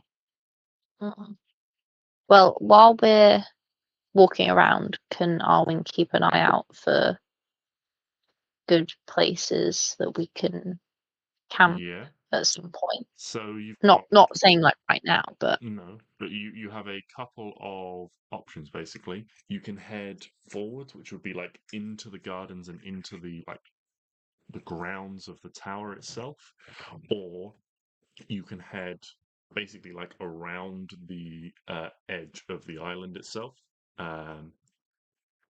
which is overgrown, but somewhat less so than the opposite side of the lake, but would be like the exterior of the property. You would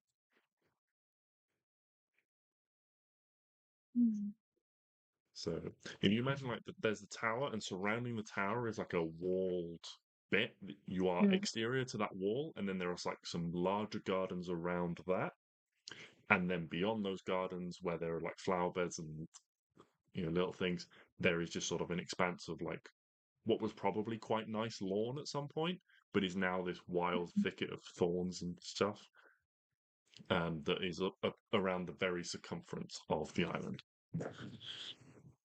there was a lawn at one point.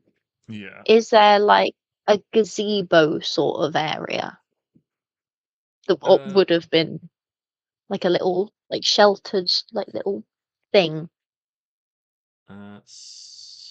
Make a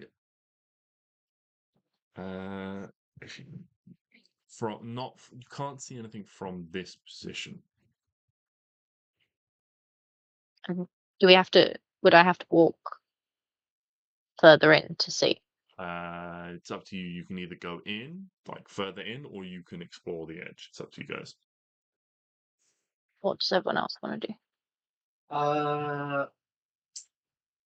Well, I mean, I'm really not looking so hard. In terms of HP, I've got loads, but in terms of spells, I got 1/3 and 2 first. That's it.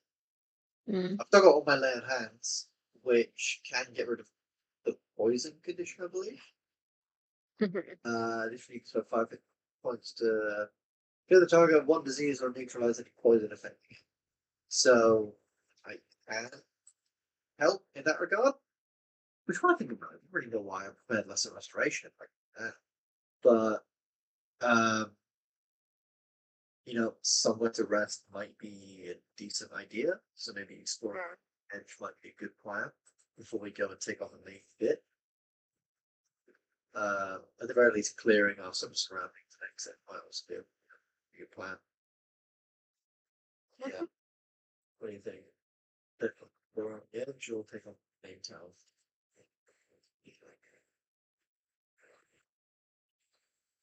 Alrighty.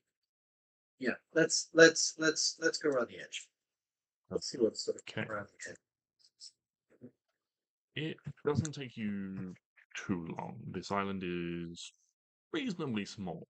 The size of a modest. The whole thing is the size of a modest piece of land. So big enough that if you lived here, you could comfortably sort of stroll around. But you imagine if you did live here, you would potentially frequent the lands on the other side of the lake. Otherwise, everything might get a bit samey. It is difficult pushing your way through some of this. The plants and vines are extensive in places, but sticking close to the water, you are able to work your way around. You get around a third of the way around. You can see the tower now from inside profile. And you spot on the far side there is what looks to be like a small building perched on the water's edge. I'd like to go and look in it. Yeah. Yeah. You make Figure your way out, towards it, and you realize that it is actually built out over the water. And it hacking away as you walk up to it, and you have to hack away some of the brambles and things to get open a very old and rickety wooden door. But forcing your way inside, you can see that there is a little boathouse. It is sort of in the shape of a U, um, with a space in the middle where a boat could rest, and held up on some very old looking like ropes and things. There is what looks like quite a large, elaborate looking rowboat. It has almost like a little house portion. At the back, where you can see that there is a nice sort of plush seat inside. The seat itself seems to have been covered in sort of mold of fungus from the damp that has grown on it all over the time. But you could imagine it'd be a nice little sort of pleasure cruise thing. You can see there is a bank of oars at the front for someone to row and people could sit at the back and sort of be rowed about.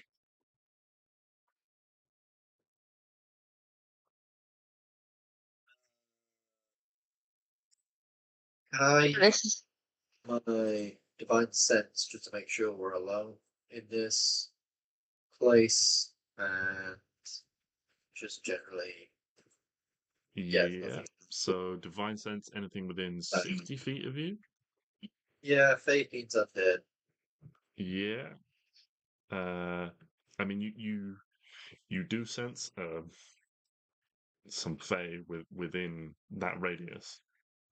I can see anything. So anything that's unobstructed, I will know where it is. Yeah, you do see two fae, Rubius and Petunia. Cool. Just making sure it's just them and only them. There's no invisible creepy thing that's waiting in here or some shit. I don't know. Hiding. Cool.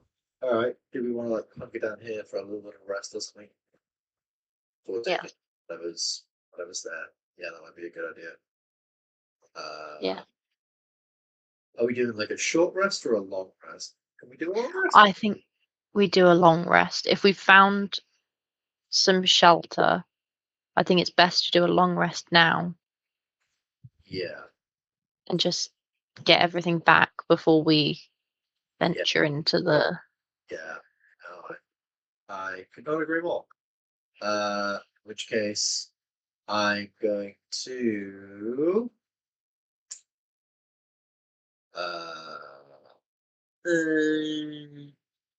I've got that can help us right now. Wait, I can get an iron dwarf? What the fuck? Okay. Oh, I don't know. Since when?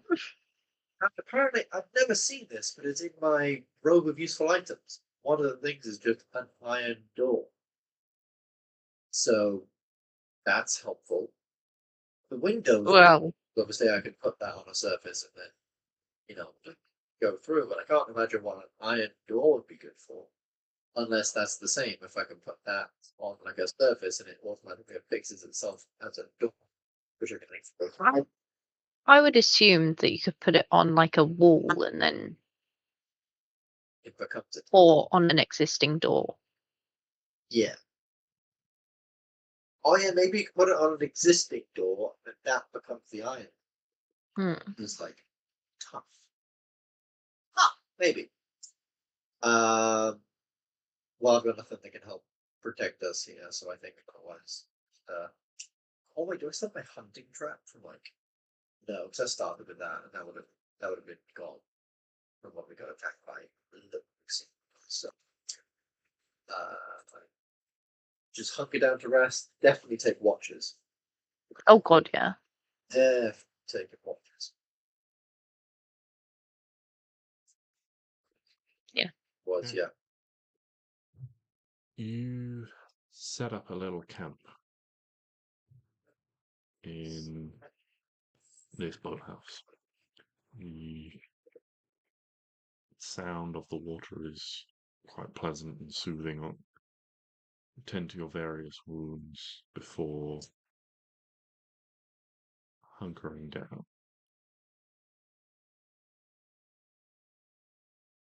Will someone roll a d6 for me, please? No. I mean, you rolled 2 crits this session, so I think you should roll. Mm. I also rolled a. Oh, I don't know if that's good or bad. Okay. Who is taking the first watch? I will. Okay. Where are you setting up? Oh, in Stix, you have placed your iron door in the where the old door used to be.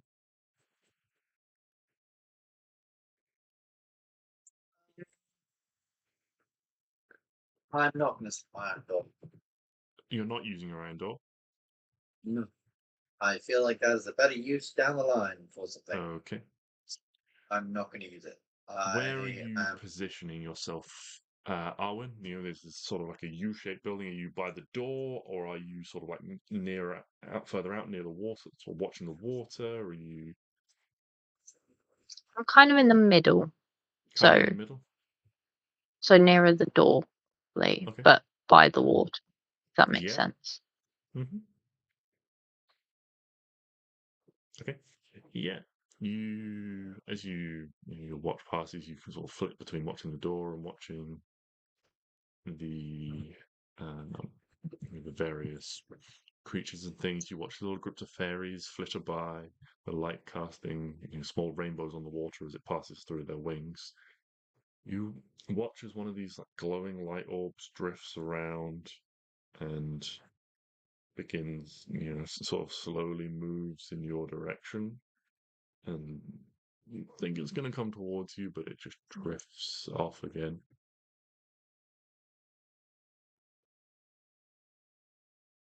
Eventually, your watch ends. Cool. Nice. Who would like to take the second watch? Obviously, you should take the second watch. Partially because I'm quite partially because you're very good at watching me. You can just say you're very good at watching. Yes. She is very good at watching. She is good at skill. Yeah.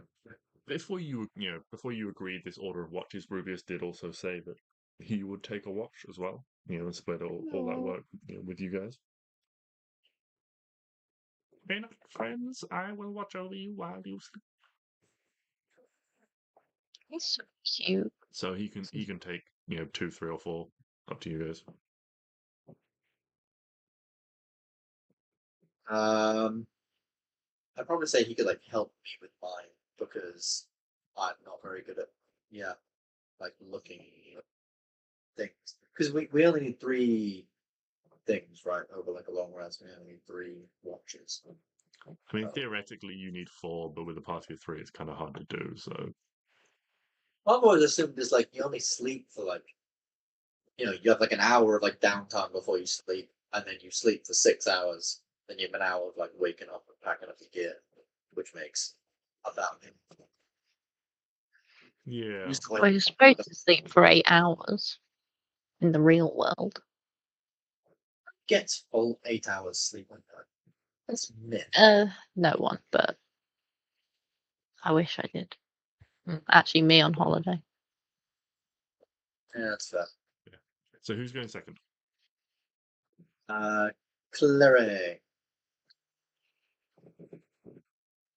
Okay. Yes. Klari, your watch passes much the same. With you watch things go by. With your passive perception, you feel like you hear something moving around, like the sound of something heavy moving slowly, almost like a log rolling over the ground. And at one point, you get up and you go and look out, and you check out the door and you look around sort of the gardens and things, but you don't see anything. It takes you a little bit of time to settle down this sort of itch that still sort of pervades the area, that you're all being watched somehow. But eventually your watch ends and you awaken the next person.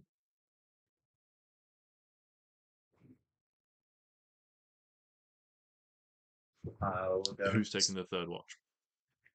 Stix? Yep. Okay. I will intermittently during my watch, at the beginning of my watch and near the end of my watch, use beginning, middle, and end of my watch, beginning a long rest, use 3 divine senses. Just 1 at the beginning when I start, 1 around the time in the middle, and then 1 at the end. To just magic for freebies out there. Okay.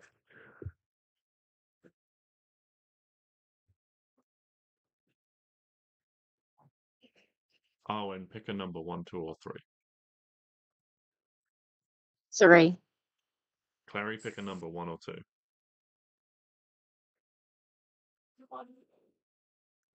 Did I not give you the number you wanted? Okay. Stix. During your watch, as you cast your eyes over the group, you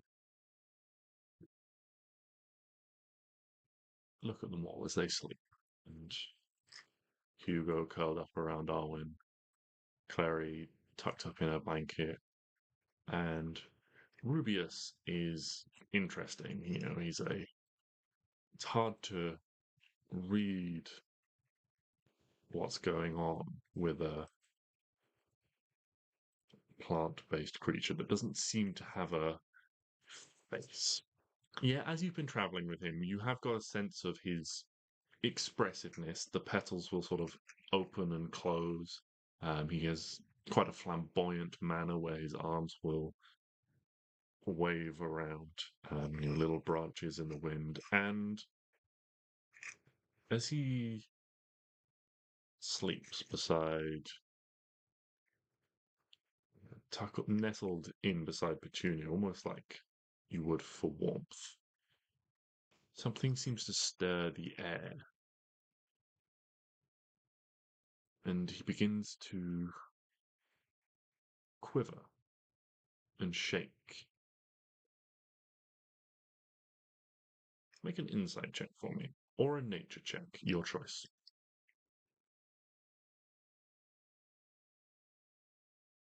Yeah, I'll go for what was the first check? Sorry, you kind of cut out there. Insight or nature. Oh, absolutely nature. My insight is dog shit. 21. 21. Yeah. So with a 21, you pick up that Rubius seems disturbed. He seems upset. He seems to be having a nightmare. And you hearken back to the night before, where you yourself were tormented by visions, by nightmares.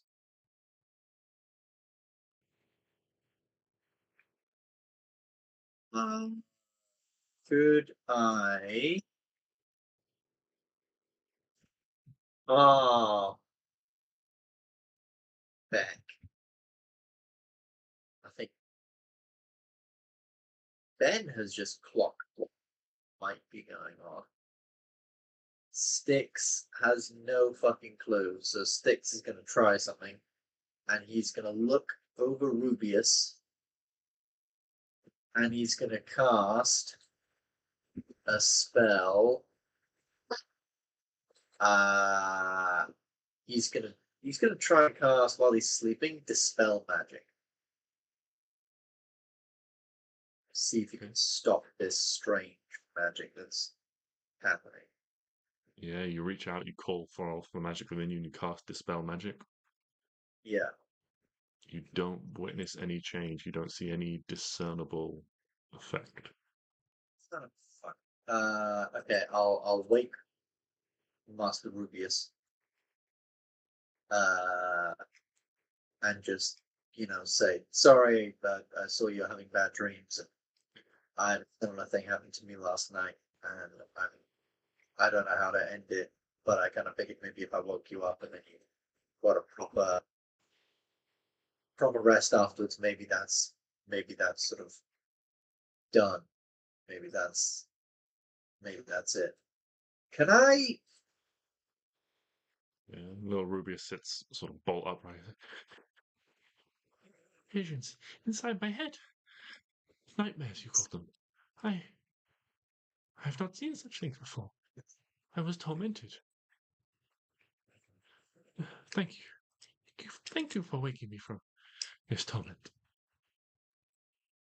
No worries. No worries. Yes, Arwen?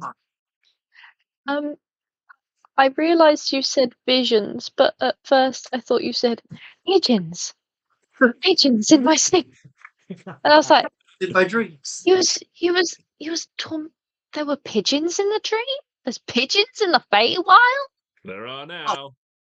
There are absolutely pigeons in the Feywild. My God, I can imagine pigeons in the Feywild just not having a fucking clue what's going on and not giving a fuck about anything. Just walking So they're around just like arrogant normal little pigeons. fuckers. Like a normal pigeon. Yeah, like pigeons are the one thing that is normal between the Feywild and the material plane. They are the one thing that doesn't change. Yeah, a fair. squirrel will magically be able to speak. Rabbits are rabbit people, but a pigeon, nah, pigeon It's a is pigeon. that Pigeon's the just same. a pigeon. Pigeon's I'm just a pigeon. still an asshole. Yeah, I love the headcanon that pigeons are on every plane of existence, and they are just a constant throughout the multiverse. You know how, like, in the multiverse, there must always be one constant. That's pigeons. And it's That's pigeon. pigeons. They're still dumb as fuck. So, like, you can imagine, like, on, like, the 5th layer of hell or whatever it is, they're just flying around and just demons just like, smack and just swat them like bugs.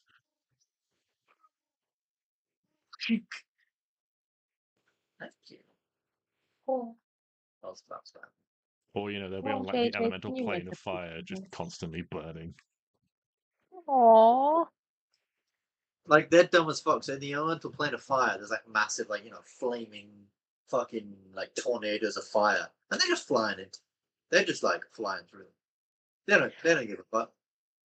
I imagine there's like, those geezers of fire. Mm-hmm. They make their little nests in the like little crevice bit, and then it's just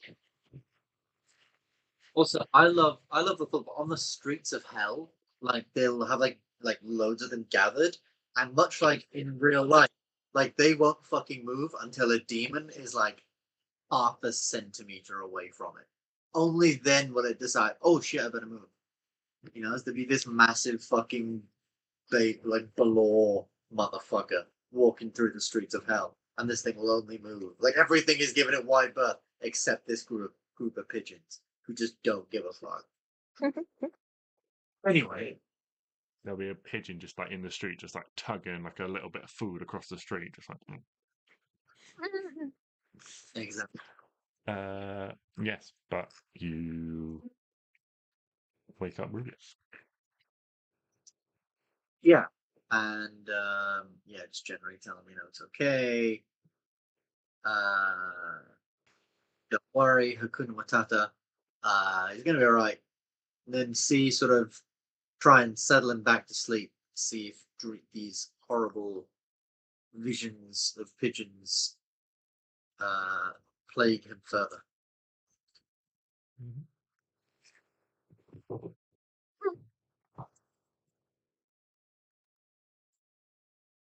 Yeah, he seems to settle down after a little bit. You hear him sort of like, you don't hear what he says, but you just hear him like speaking to Petunia, and just like he's sort of like surreptitiously watching. He just sort of like tosses and turns for a little bit before he does seem to drift back off. Yeah, you're able to finish your watch. You can wake him again. He takes his watch. Wakes you all in the morning, and you all gain the benefits of a long rest. Oh, thank fucking God. Even Sir Rubius? He looks as well rested as you would expect a plant to look. Excellent.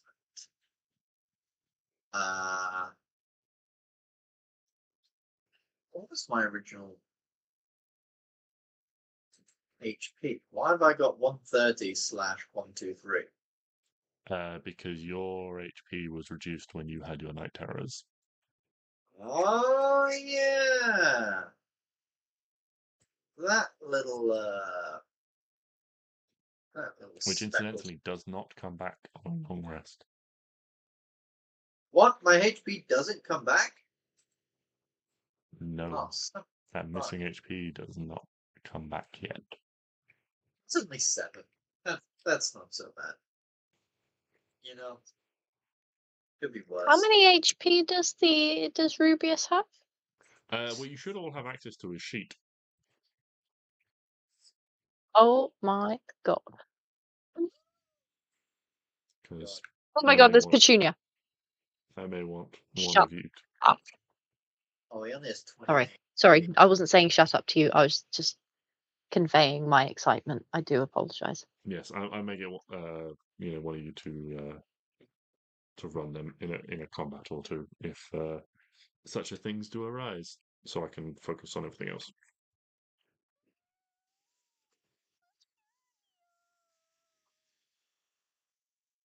Oh my god, evasive!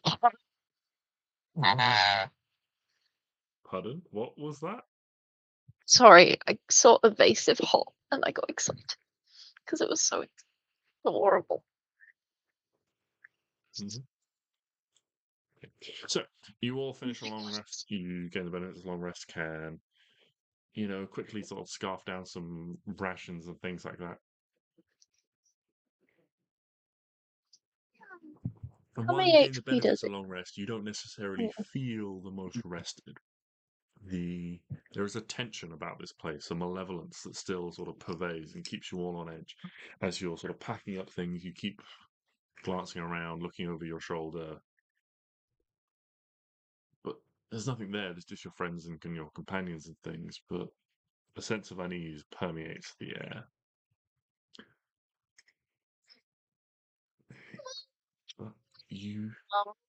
You exit the little boathouse.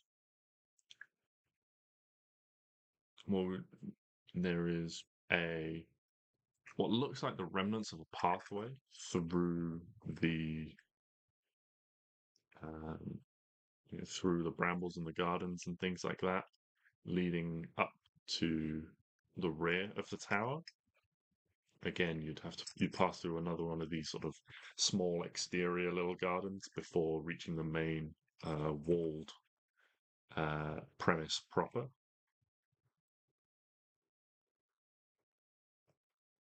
Can I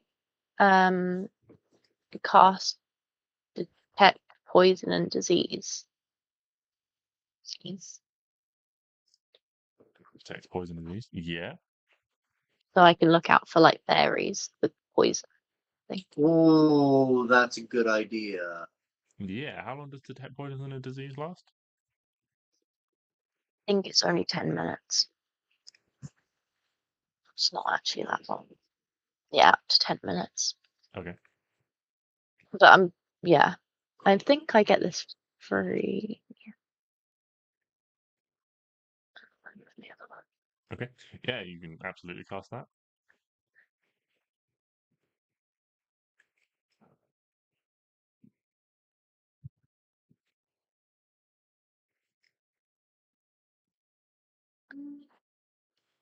Which direction are you heading? Are you heading around the sides again? Are you heading up this little path through the gardens towards the tower?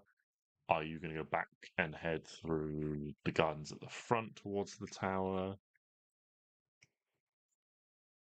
Uh,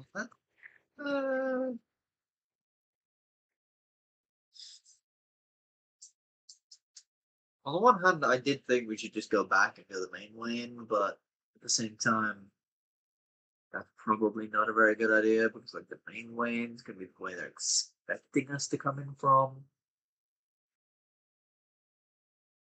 But I don't know. Maybe the rear path is. I mean, there was only a staircase there, right? Maybe the rear path is like inaccessible or gonna have more natural hazards or something.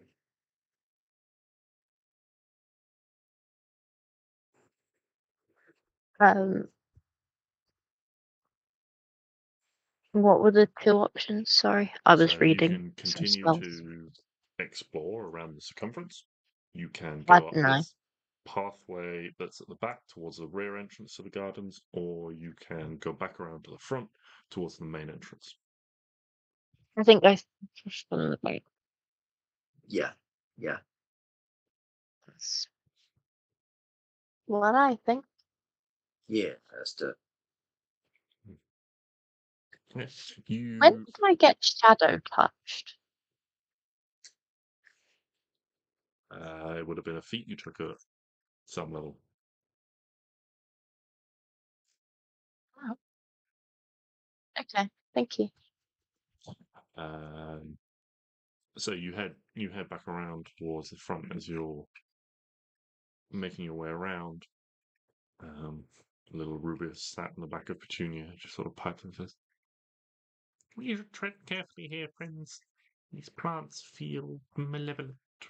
They may not be active, but they feel like they have ill intent." Hmm. Plants and ill intent. That's kind of fun. Uh, I'm gonna just hold my holy symbol and keep on going. Mhm. Fully convinced it'll work. You make your way back to the front, and you begin to enter the gardens proper now. Walking amongst the first few rows of stone beds, almost up to this little, this little fountain or pond, when things begin to move amongst the garden. At first, you watch as the bushes themselves seem to shift. It's almost in a breeze, but then the shifting becomes more jerky, more unnatural as they shift and twist, and some of these plants begin to pull themselves out of the beds, seeming to respond to your approach. We're not poisonous.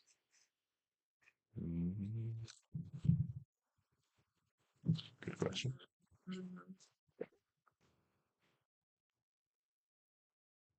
Not poisonous. Could I?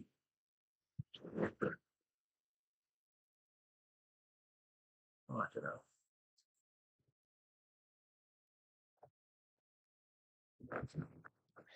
know. Okay, plants are coming out and probably going to try and Yes. kill us. Right. They're Good coming in your start. direction. Are they? What kind of plant? Is it So, as they plant? pull themselves out, little like trees and shrubs, they almost like pull in their branches and become more somewhat humanoid in appearance. Can I ask really, really quickly? Can I Yes. ask Rubius if these trees are actually sentient, like if they're like him, or if they're being animated by something? Because I'm guessing he would know if it was like if this is normal for,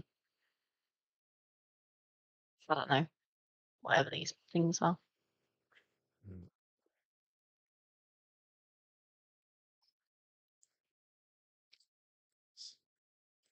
They are animated plants, but not like me. They have. I don't know. They just feel wrong. Yeah. He's got his little Cool, rapier thanks. out. He's sort of like quivering a little bit in fear.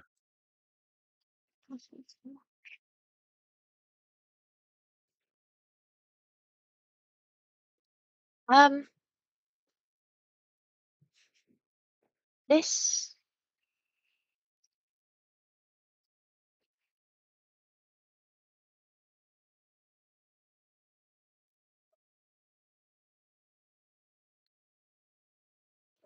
can I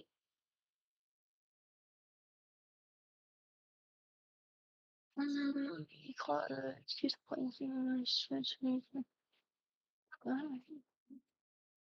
if I cast the same spell on something as someone else, what happens? It depends what the spell is. What might happen? If it's a damaging It spell, just then it deals no. damage. So something can't be subject to the effects of the same spell twice. So you can't gain the benefits of Bless twice. You can't put Bane on an enemy twice. What if it's that like sort of- animate dead?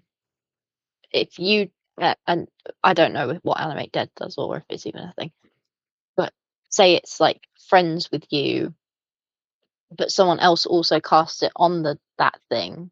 Who is it actually friends with? It would probably come down to a contested roll. You would probably have to try and beat maybe like the DC of the original caster to see if you could take control of it. A lot of those spells that allow you to do that sort of thing, though, generally have a longer casting time. Things like Animate Dead have a 1 minute casting time, so you can't use them like mid combat. Some don't, like things like higher level spells like Dance Macabre you can just like click your fingers and make some bodies rise. Can I try and cast Wrath of Nature on them? Yeah. What does Wrath of Nature do? A shit ton, but It's that really long one.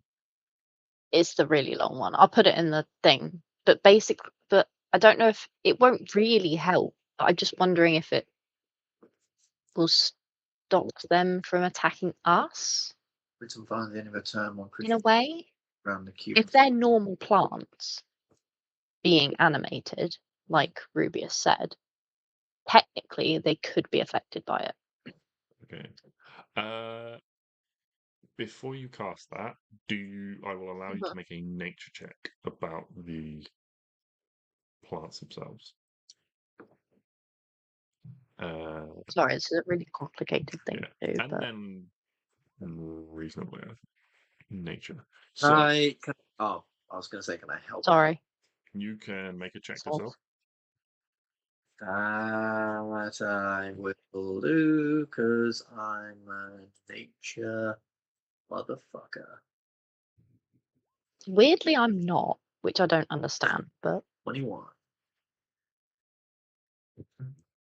So I don't understand why Stix, you druids recognize don't. these creatures as blight.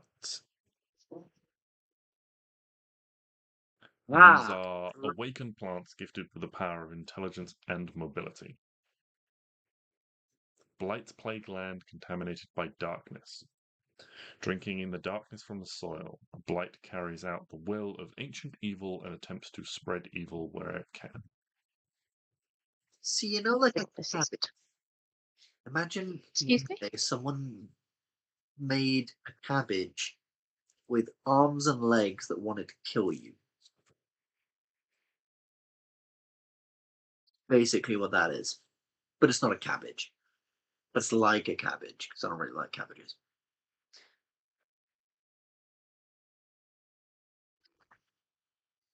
I'm just thinking about when you mistook a cabbage for a lettuce. Oh God.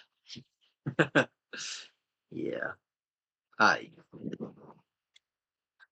Okay. So they're sentient cabbages, but they're not cabbages. Yeah. So this won't work on them because they're cursed. I mean, they're still technically plants. Like they are plant creatures. But if they're creatures, are they technically creatures? Yes, they are creatures. They are like. Then I feel like that's not going to work then, because I don't think I could do this on like Rubius. Yeah. I can only do it on like bog standard Yeah, like you could do it on plants. like a basic con. Yeah. Never mind then. Okay, I won't do that. But good to I know. was going to ask a similar thing if I did plant growth, almost to trip them up on themselves. Like a sheep that's not been like sheared in a really long time, and it gets Right. too fluffy to move, like that, but with plants.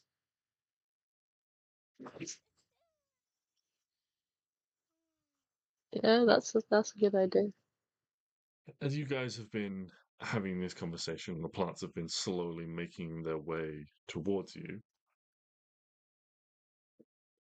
I guess suggest we roll some initiative. Really awesome. I do think if they like darkness, a lovely little moonbeam might be a fun little thing to do.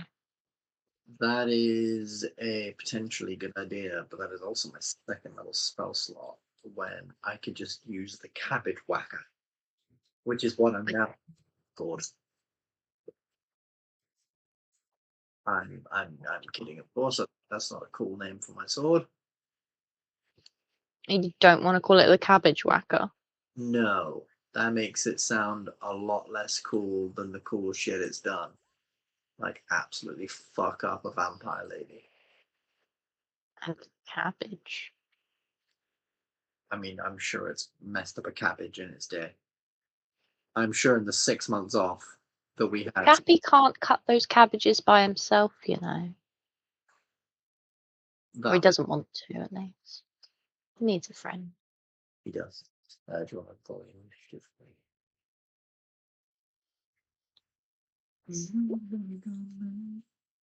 Oh.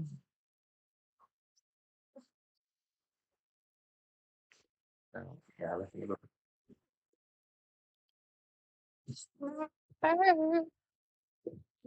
Withhold your action. See what everyone else does.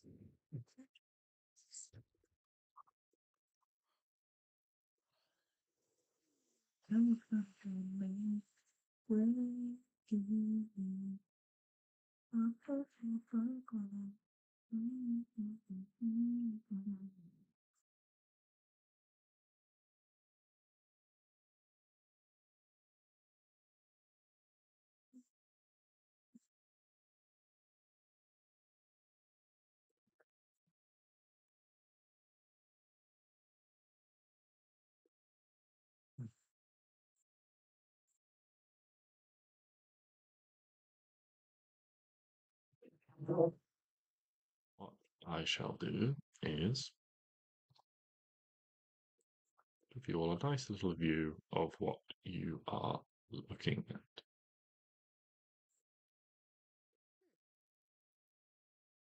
As Klari, I don't- you are up first.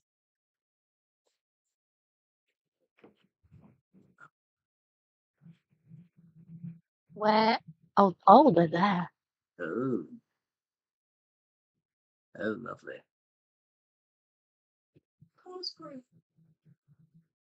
Oh, they're like Groots. They're like weird vegetable groups. The one on the left is definitely Groot. Oh, it's just like Yes, definitely. He is Groot. Like Groot in his 20s. The ones on the right are ugly.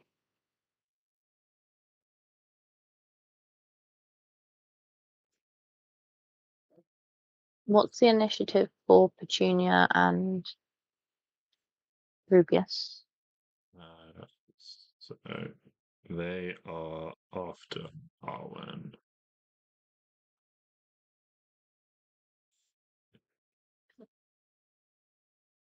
These guys some colored dots.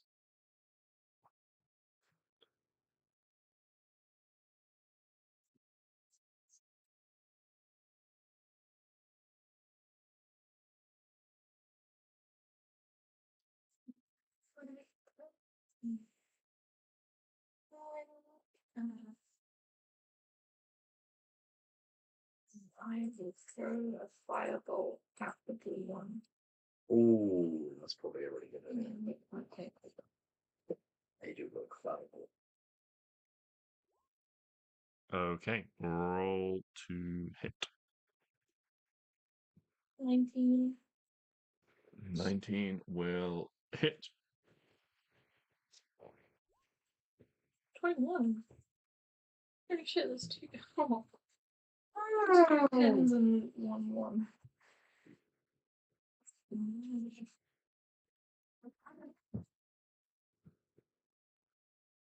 21 fire damage.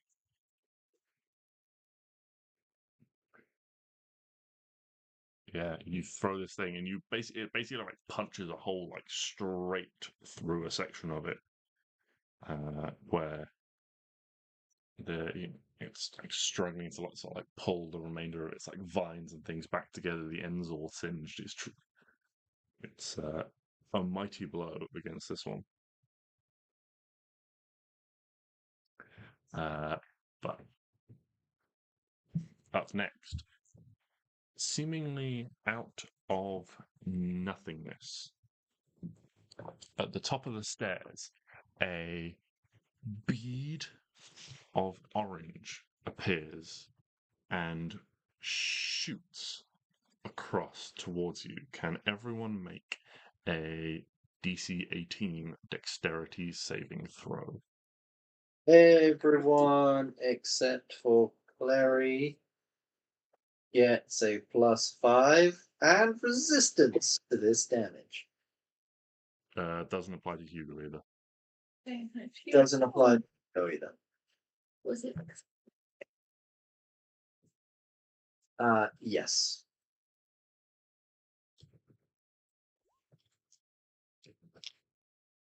Klari takes that. Maybe. We'll see.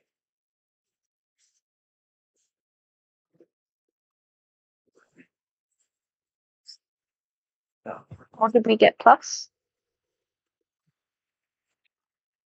Oh, wait. What did I do? What did I do? +5. Oh.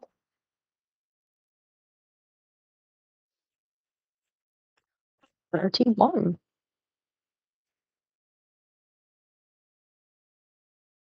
Okay, so everyone who got less than 18 takes 30. What was the number? 34 fire damage. You know.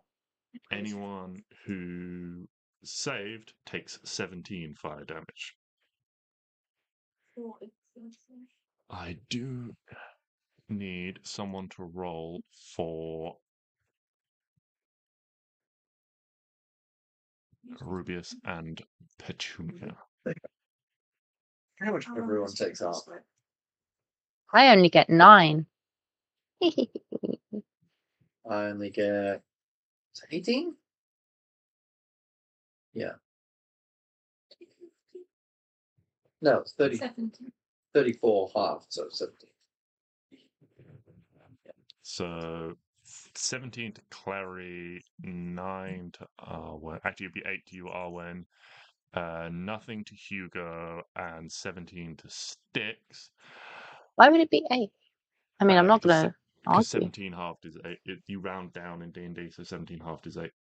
Oh, I thought it was round up. Oh, thank God. It's round up in regular life, but in D&D you round down. Best Can day ever. someone roll a d20 for me? For Petunia.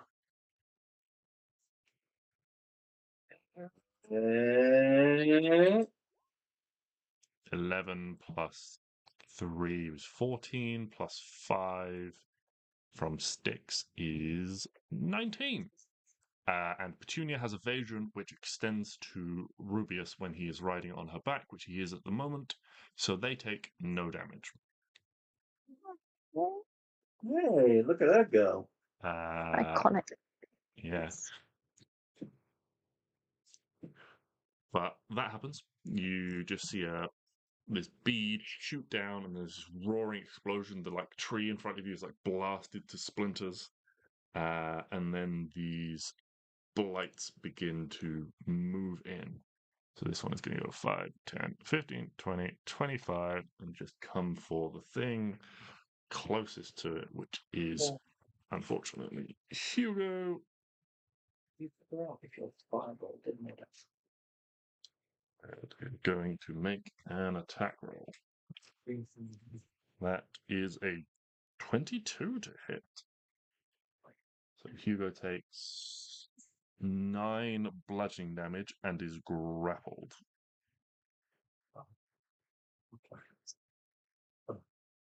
Get really cool. Hugo is in fact restrained. Do you not have But to make a thing? no, if this attack hits, it just automatically wraps around with its vines and restrains Hugo. Okay. Well, not oh, cool, but did you say that he took damage? He took 9 damage.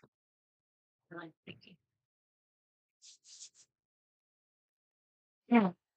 Arwen, what are you gonna do? Arwen is getting out. Friend. What's up, boy? Oh.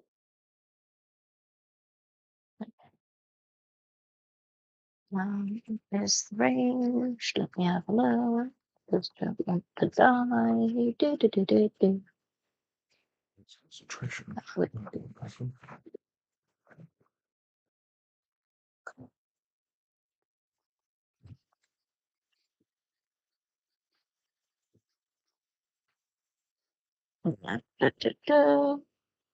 Each creature 10 feet. Okay, the thing in front of me, in front of Hugo, needs to make a dex save.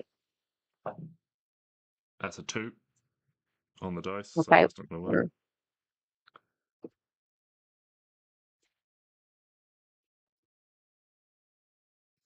Takes yes, 12 fire damage. 12 fire damage, okay. Oh wait, but then oh no, it's only when you cast a spell that deals fire damage. So that doesn't count, does it? No, that's not a spell. Okay, cool. Just wanted to make sure. Cool. So that does that. And then it's going to flame seed at the red one because it tried to hurt Hugo. Okay. Wait, can the flame seed? Wait, is it a concentration thing? Is what a concentration thing? The vines wrapping around Hugo. No. Oh, It's just like a natural ability. It's not like a spell. okay.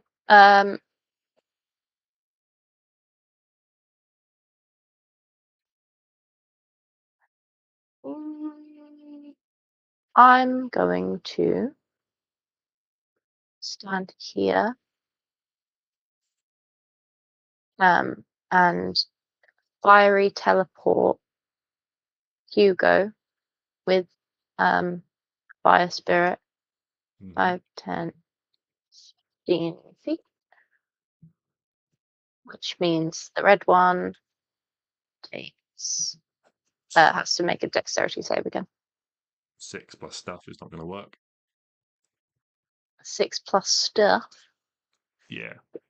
I don't know what its bonus is off the top of my head, but it's not going to be, it's 6 plus something. Oh, sorry, 6 minus 1.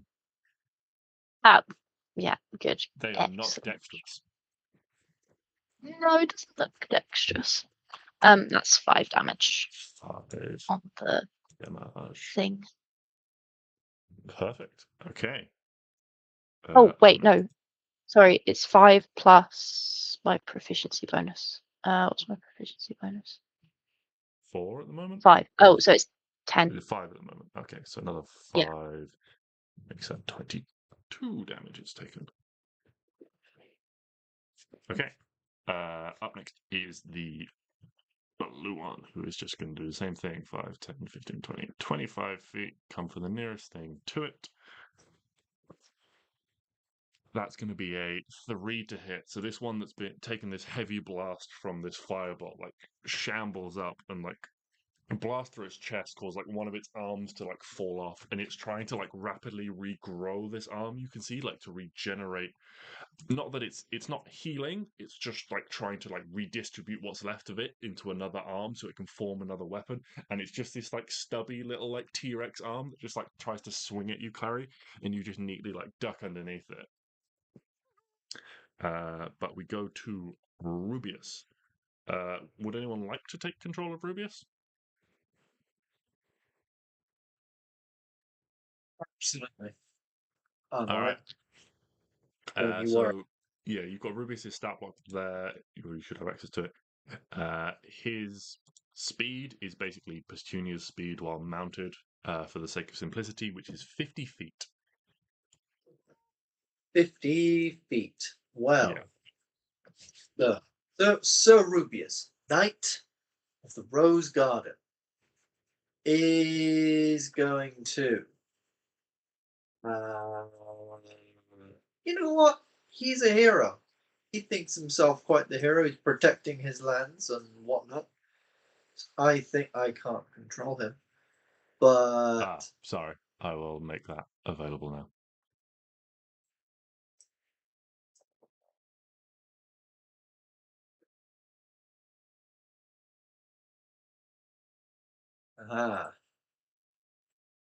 I can also be in control. Oh wait, no, that's fucking.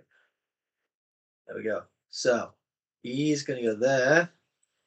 On Petunia, he's on Petunia's back, but he's gonna go there. He's gonna get a flank on with Klari and about some courageous nonsense about these blights dying. And then he's going to go Huacha. 14. 14 does hit a vine blight. Oh, Stix is going to have some fun. But Rubius does 7 points of damage. Yeah, and so where this one has like been burned by Klari, you can see it's trying to like redistribute itself and to form itself back into an offensive unit, and it's kind of like drawing it up from its legs, which haven't been injured, and it's now stood on these like spindly little legs. And Rubius comes in with his tiny little rapier and just like pokes a hole like through one of the legs and like pulls it out to the side, and this leg just like snaps, and its whole weight just like, and this thing crashes to the floor. Her thunk.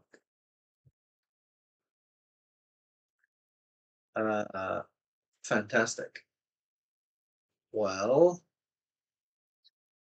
you know what? Rubius is then going to move back because he's also, he's smart. He's aware of his own limits.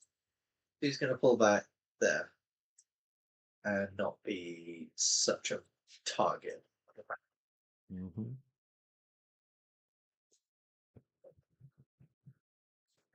Okay.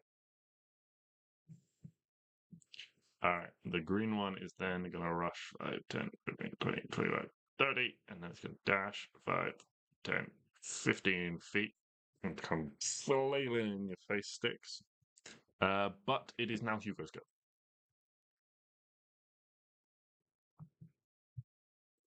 Hugo is going to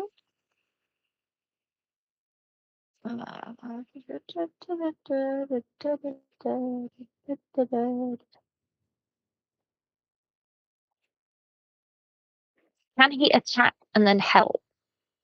No, he can't. He can just help. No, he can help as a bonus action. Okay. Sorry, I really need like a cheat sheet to tell me what I can and can't do with Hugo.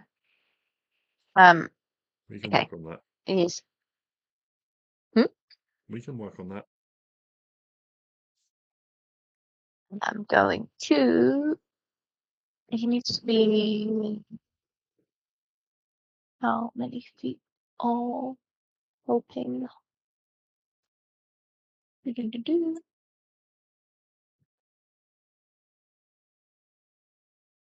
I guess it's there, 30 feet. Yeah, that's fine. Okay. So he's gonna first do an acid breath on the red one. That is a 6 total. Oh, it's unfortunately a 4. Hold on, And then he'll help. Oh, that is the exact amount needed. This like again like a similar thing. There's like a line of acid just like burns through it at the waist, and its legs like crumble, and just you watch as they just rapidly decay and just turn into mulch, and this thing just slumps to the ground. Nicely done. So if Hugo can help, can Hugo help Arwen with a bow thing? So yeah, Hugo has to be within 30 30 feet feet of the target he's. So I'm going to pretend that I want to do the green one. Yeah. So if Arwen's, say, all the way over here, Yeah. Hugo can still help because he's within the range. Yeah. The target. So Hugo uses his helpful feature to aid an ally in attacking a creature. That target can be up to 30 feet away from Hugo. Yeah, so Hugo has to be within 30 feet of the creature Arwen's going to attack. Okay, cool, perfect. I just wanted to make sure that he can still help even if Arwen's like a million miles away. Yes. That's fine. Okay. Cool. So he's basically making another attack, quote unquote. No, he's helping, so you get advantage.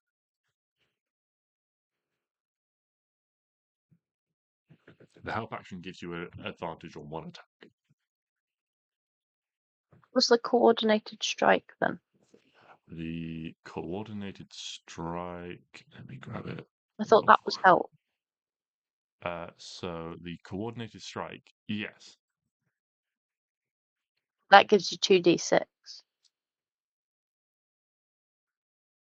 Hugo can deal and Hugo can deal an extra 2d6 damage to it the next time he hits it with an attack before the end of the current turn.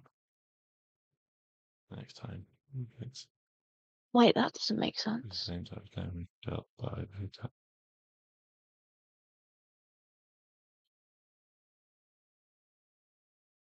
That doesn't make any sense. Where's that was copied and pasted out of Tasha's. Let me read it in Tasha's real quick. So that would mean he would never get it if he's second in an initiative. Or first. Let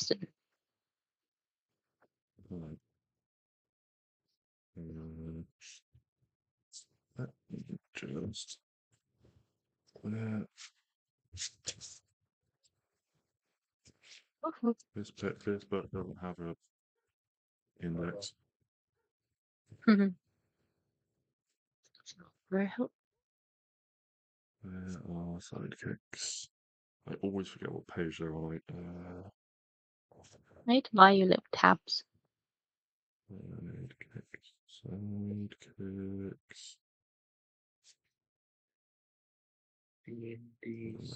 Sidekicks, here we go. 142. It's always later in the book than I anticipate. Right.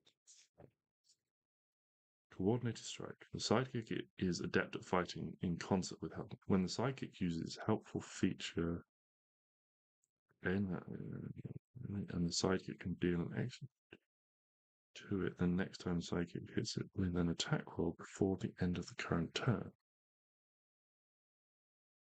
That doesn't make. The sidekick is adept at fighting in concert with a companion. When the sidekick uses its helpful feature to aid an ally in attacking a creature, that target can be up to 30 feet away from the sidekick. And the sidekick can deal an extra 2d6 damage to it the next I've got sidekick it. I've got it. hits it with an attack roll. Hugo can help as a bonus action. So I believe the intention is the sidekick helps as a bonus action, and then the sidekick would attack, and that attack as their action on their turn would deal extra damage. Yeah. But Hugo has used his acid breath, so he's not rolling to attack this turn. Does that make sense?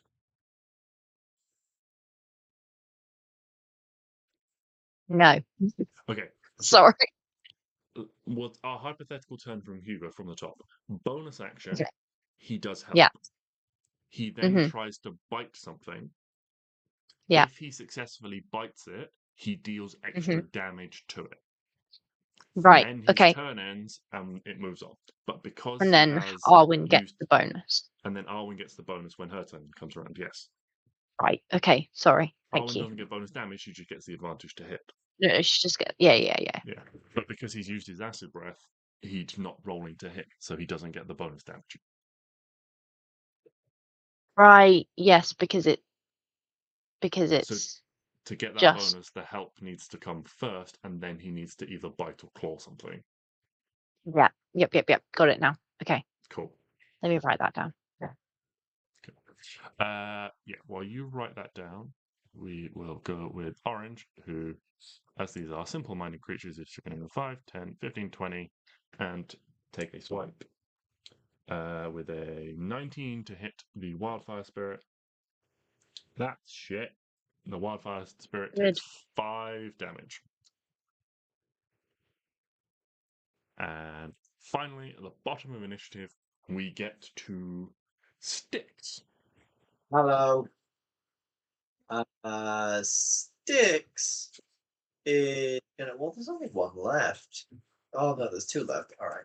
So Stix is going to pull out not his spear, but his 2 hand axes. And he's going to do the first attack against this one, 15. Hits. Deals 5 plus 1, that's 6 damage. Next attack is 16 to hit, so that's 9 plus 2, that's 11 damage. 17 total. Does it happen to be dead yet? It does not. Then he's going to do his final offhand attack. And it's going to be a natural 20. Which, if you minus 5 from the initial damage, is 4. No, sorry, minus 4 for the initial damage, because Stix only has 4 strength. Plus 4. So that's 5 plus 2 is 7. Plus 8 is 15. Plus 6 is 21. Plus something to be a first level smite. I know these things are fairly basic, but Stix is doing it because he rolled a natural 20, and it is literally a crime to not crit if you're a smite on a crit if you're a paladin. And that's 21, so that's 40 something damage on his offhand. It is kindling. Fuck yes. And then Stix goes bam to like I can do that better. 5, 10, 15, 20, 25. Leaping over 30. Okay. Yeah, you like splash through the shallow water in the fountain as you like disturb it, like this foul smell fills your nostrils. Indeed. But that is the end of initiative. We go to Klari. At the top of the round.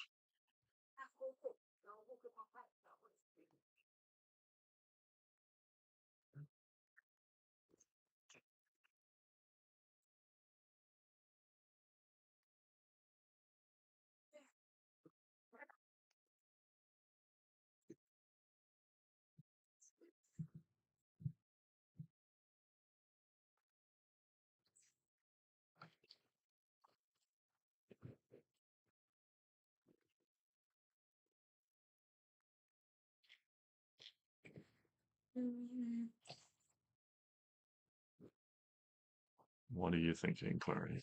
Klari rushes up.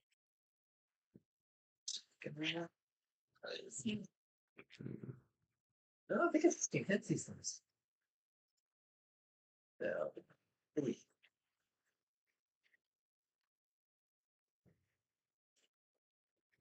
be in there.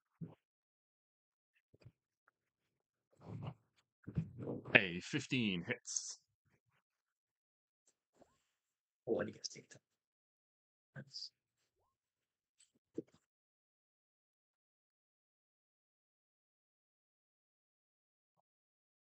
Yeah, this one is pretty weak as you come in, Clary. You like stab him with your dagger and you just rip it like up. And you like stab like low in the hip and you like rip it up across the opposite shoulder as you pull it out.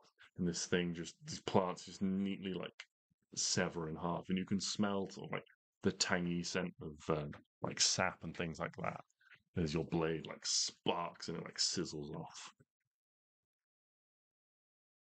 But although all visible combatants are defeated, we are not out of initiative yet. Any bonus actions on your turn, Clary? This is through for fireball.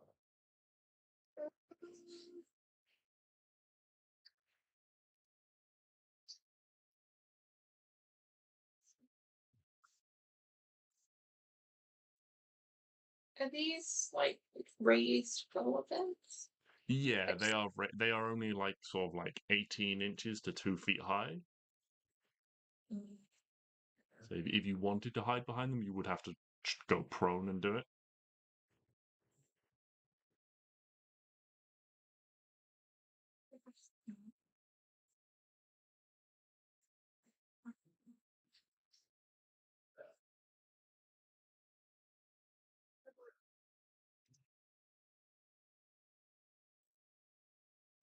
I'll say right now.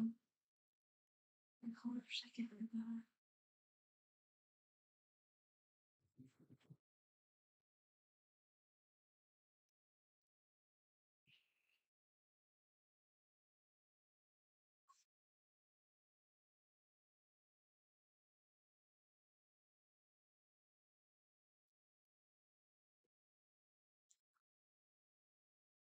If there's nothing else, then you watch again from the top of the steps. You hear some arcane words and swirling and coalescing into existence rather than a small orange bead is this large, almost like bowling ball sized sphere of green, which rises up into the air and then almost like a serve just slams, shoots down towards you all. Can everyone make another dexterity saving throw, please?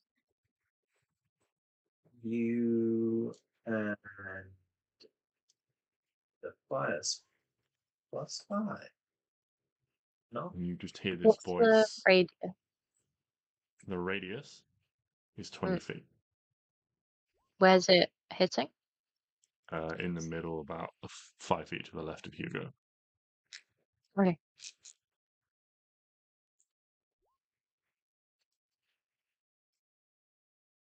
And you just hear this voice call out. I warned you not to come here, that you would only find death. No, that woman. Mm. I 100% knew was the baddie. Yeah. Also, I have a theory. Another one. Theory here. What if Sir Rubius is actually the prince? I would absolutely sob. Honest to God, I would cry. What if he was actually the prince, turned into a flower, and he was sort of like his memories were like wiped Thank you for being right. or something? Yeah, like I would cry uncontrollably. yeah, he was turned into a Yeah. flower. Yeah. Wiped. So, Klari, you take nothing due to evasion. Can someone roll for Petunia, please?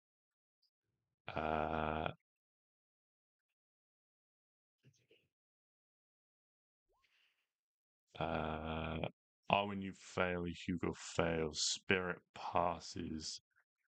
Petunia will pass with a 16 plus 3. So Petunia takes nothing. So Arwen and Hugo are taking full. What is it? It's 27 acid damage. Oh, right, acid. So Hugo takes. Which is 13 to Stix, halved again to 6. Nothing for Klari. And Did you 13 say it was for Wild. acid? Acid, yeah. Hugo takes nothing. It's good. Nice. He's immune to acid. Sorry, Okay. what did you say the damage for 27. me was? 27 for 27. Arwen and 13 for the Wildfire Spirit. And Arwen and the Wildfire Spirit are going to take additional damage at the end of your next turn as well. As this acid ball Hold explodes on. out, and some of it is sort of like stuck to you guys that didn't manage to evade. I want to absorb element. Can I do Okay, that? yeah. Yeah, use your reaction to absorb elements. So you take Yeah. half damage, which would be 13, and your next melee attack, weapon attack, has an additional d6. 1, 2, 3, 4, 5, 6, 7, 8, 10, 11, 12, 13. Okay, that's that. And then it is. And also the first time you hit, yeah, melee. Okay.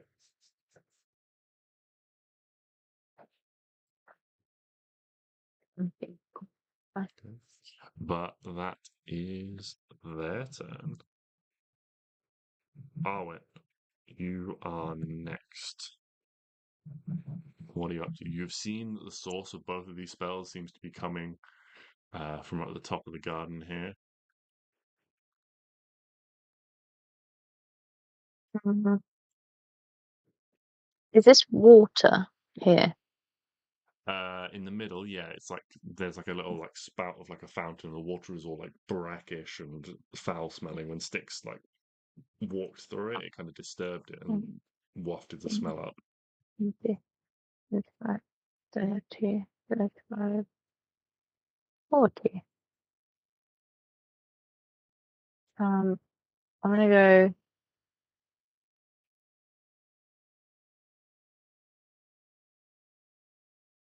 Mhm.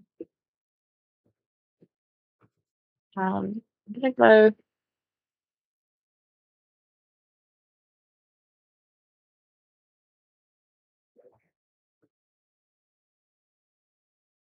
Is it up high? Did you say that the thing's coming from? So Like a balcony or? So it looks like it's coming from sort of like somewhere around the steps that lead down. Oh, only that. Oh, okay. Can I? Oh, how far is that? 90 feet. Can I cast Entangle? Sort of round here. Yeah. please? What is the save on entangle? Strength check Uh, against your spell save DC. that is a 7. Oh, nice. The thing's restrained. Okay. Boop, boop. Wail on it. Yeah. So you watch all these like plants and things like shoot out from the ground, and some of them seem to like wrap around before they disappear. When you feel your spell take effect, but it seems like the plants wrapping around this invisible creature, this invisible person, have almost like become part of her, and so they've become invisible with her. But you feel and sense I've the made a spell take mistake. effect. I've made a mistake. Can I do this as a oh, look right for her. Hold on. Good move.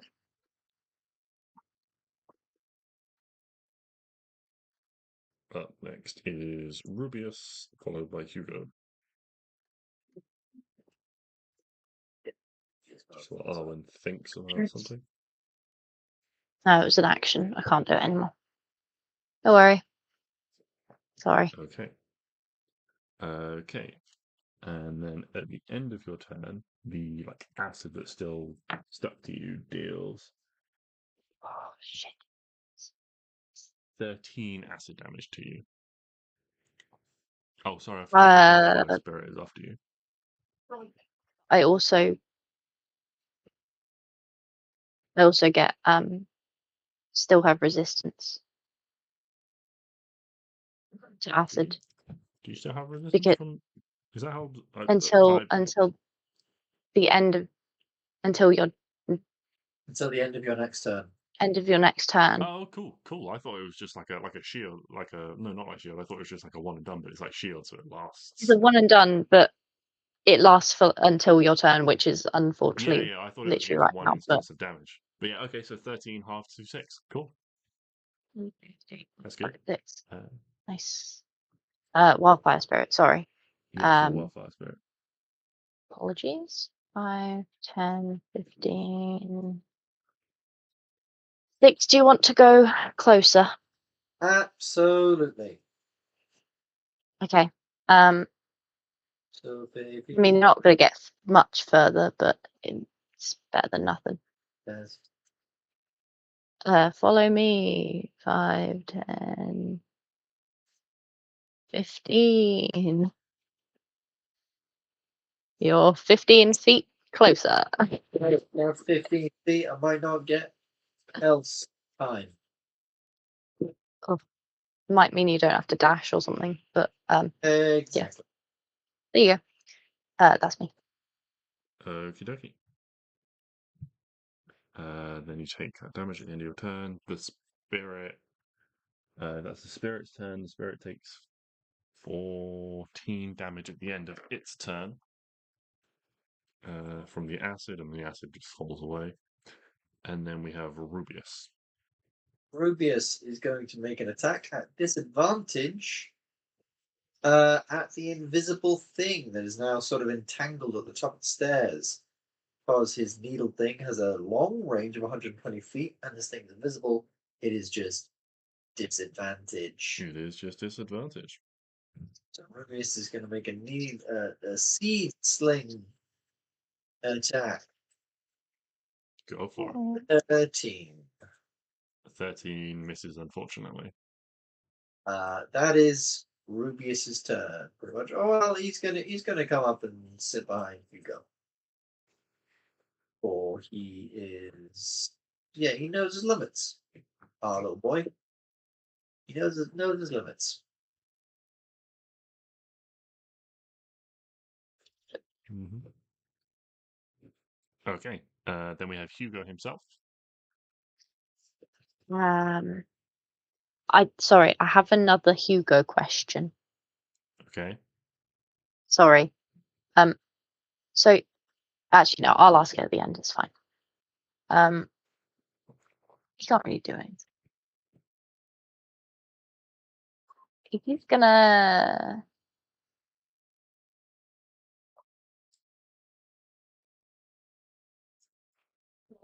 He's just gonna move up Okay, doggy. because there's not a lot he can really do. So 5, 10, 20. I think he's gonna go there. How far can we go? 30. He's got 40 feet flight speed. He's gonna go there and hide. Okay, make a stealth check.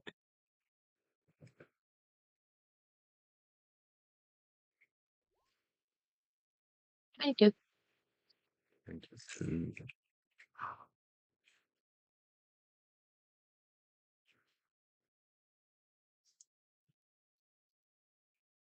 Okay. I think that is a good time to call it for the session.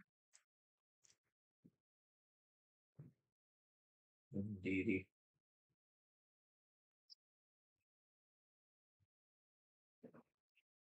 And we will pick things up next week.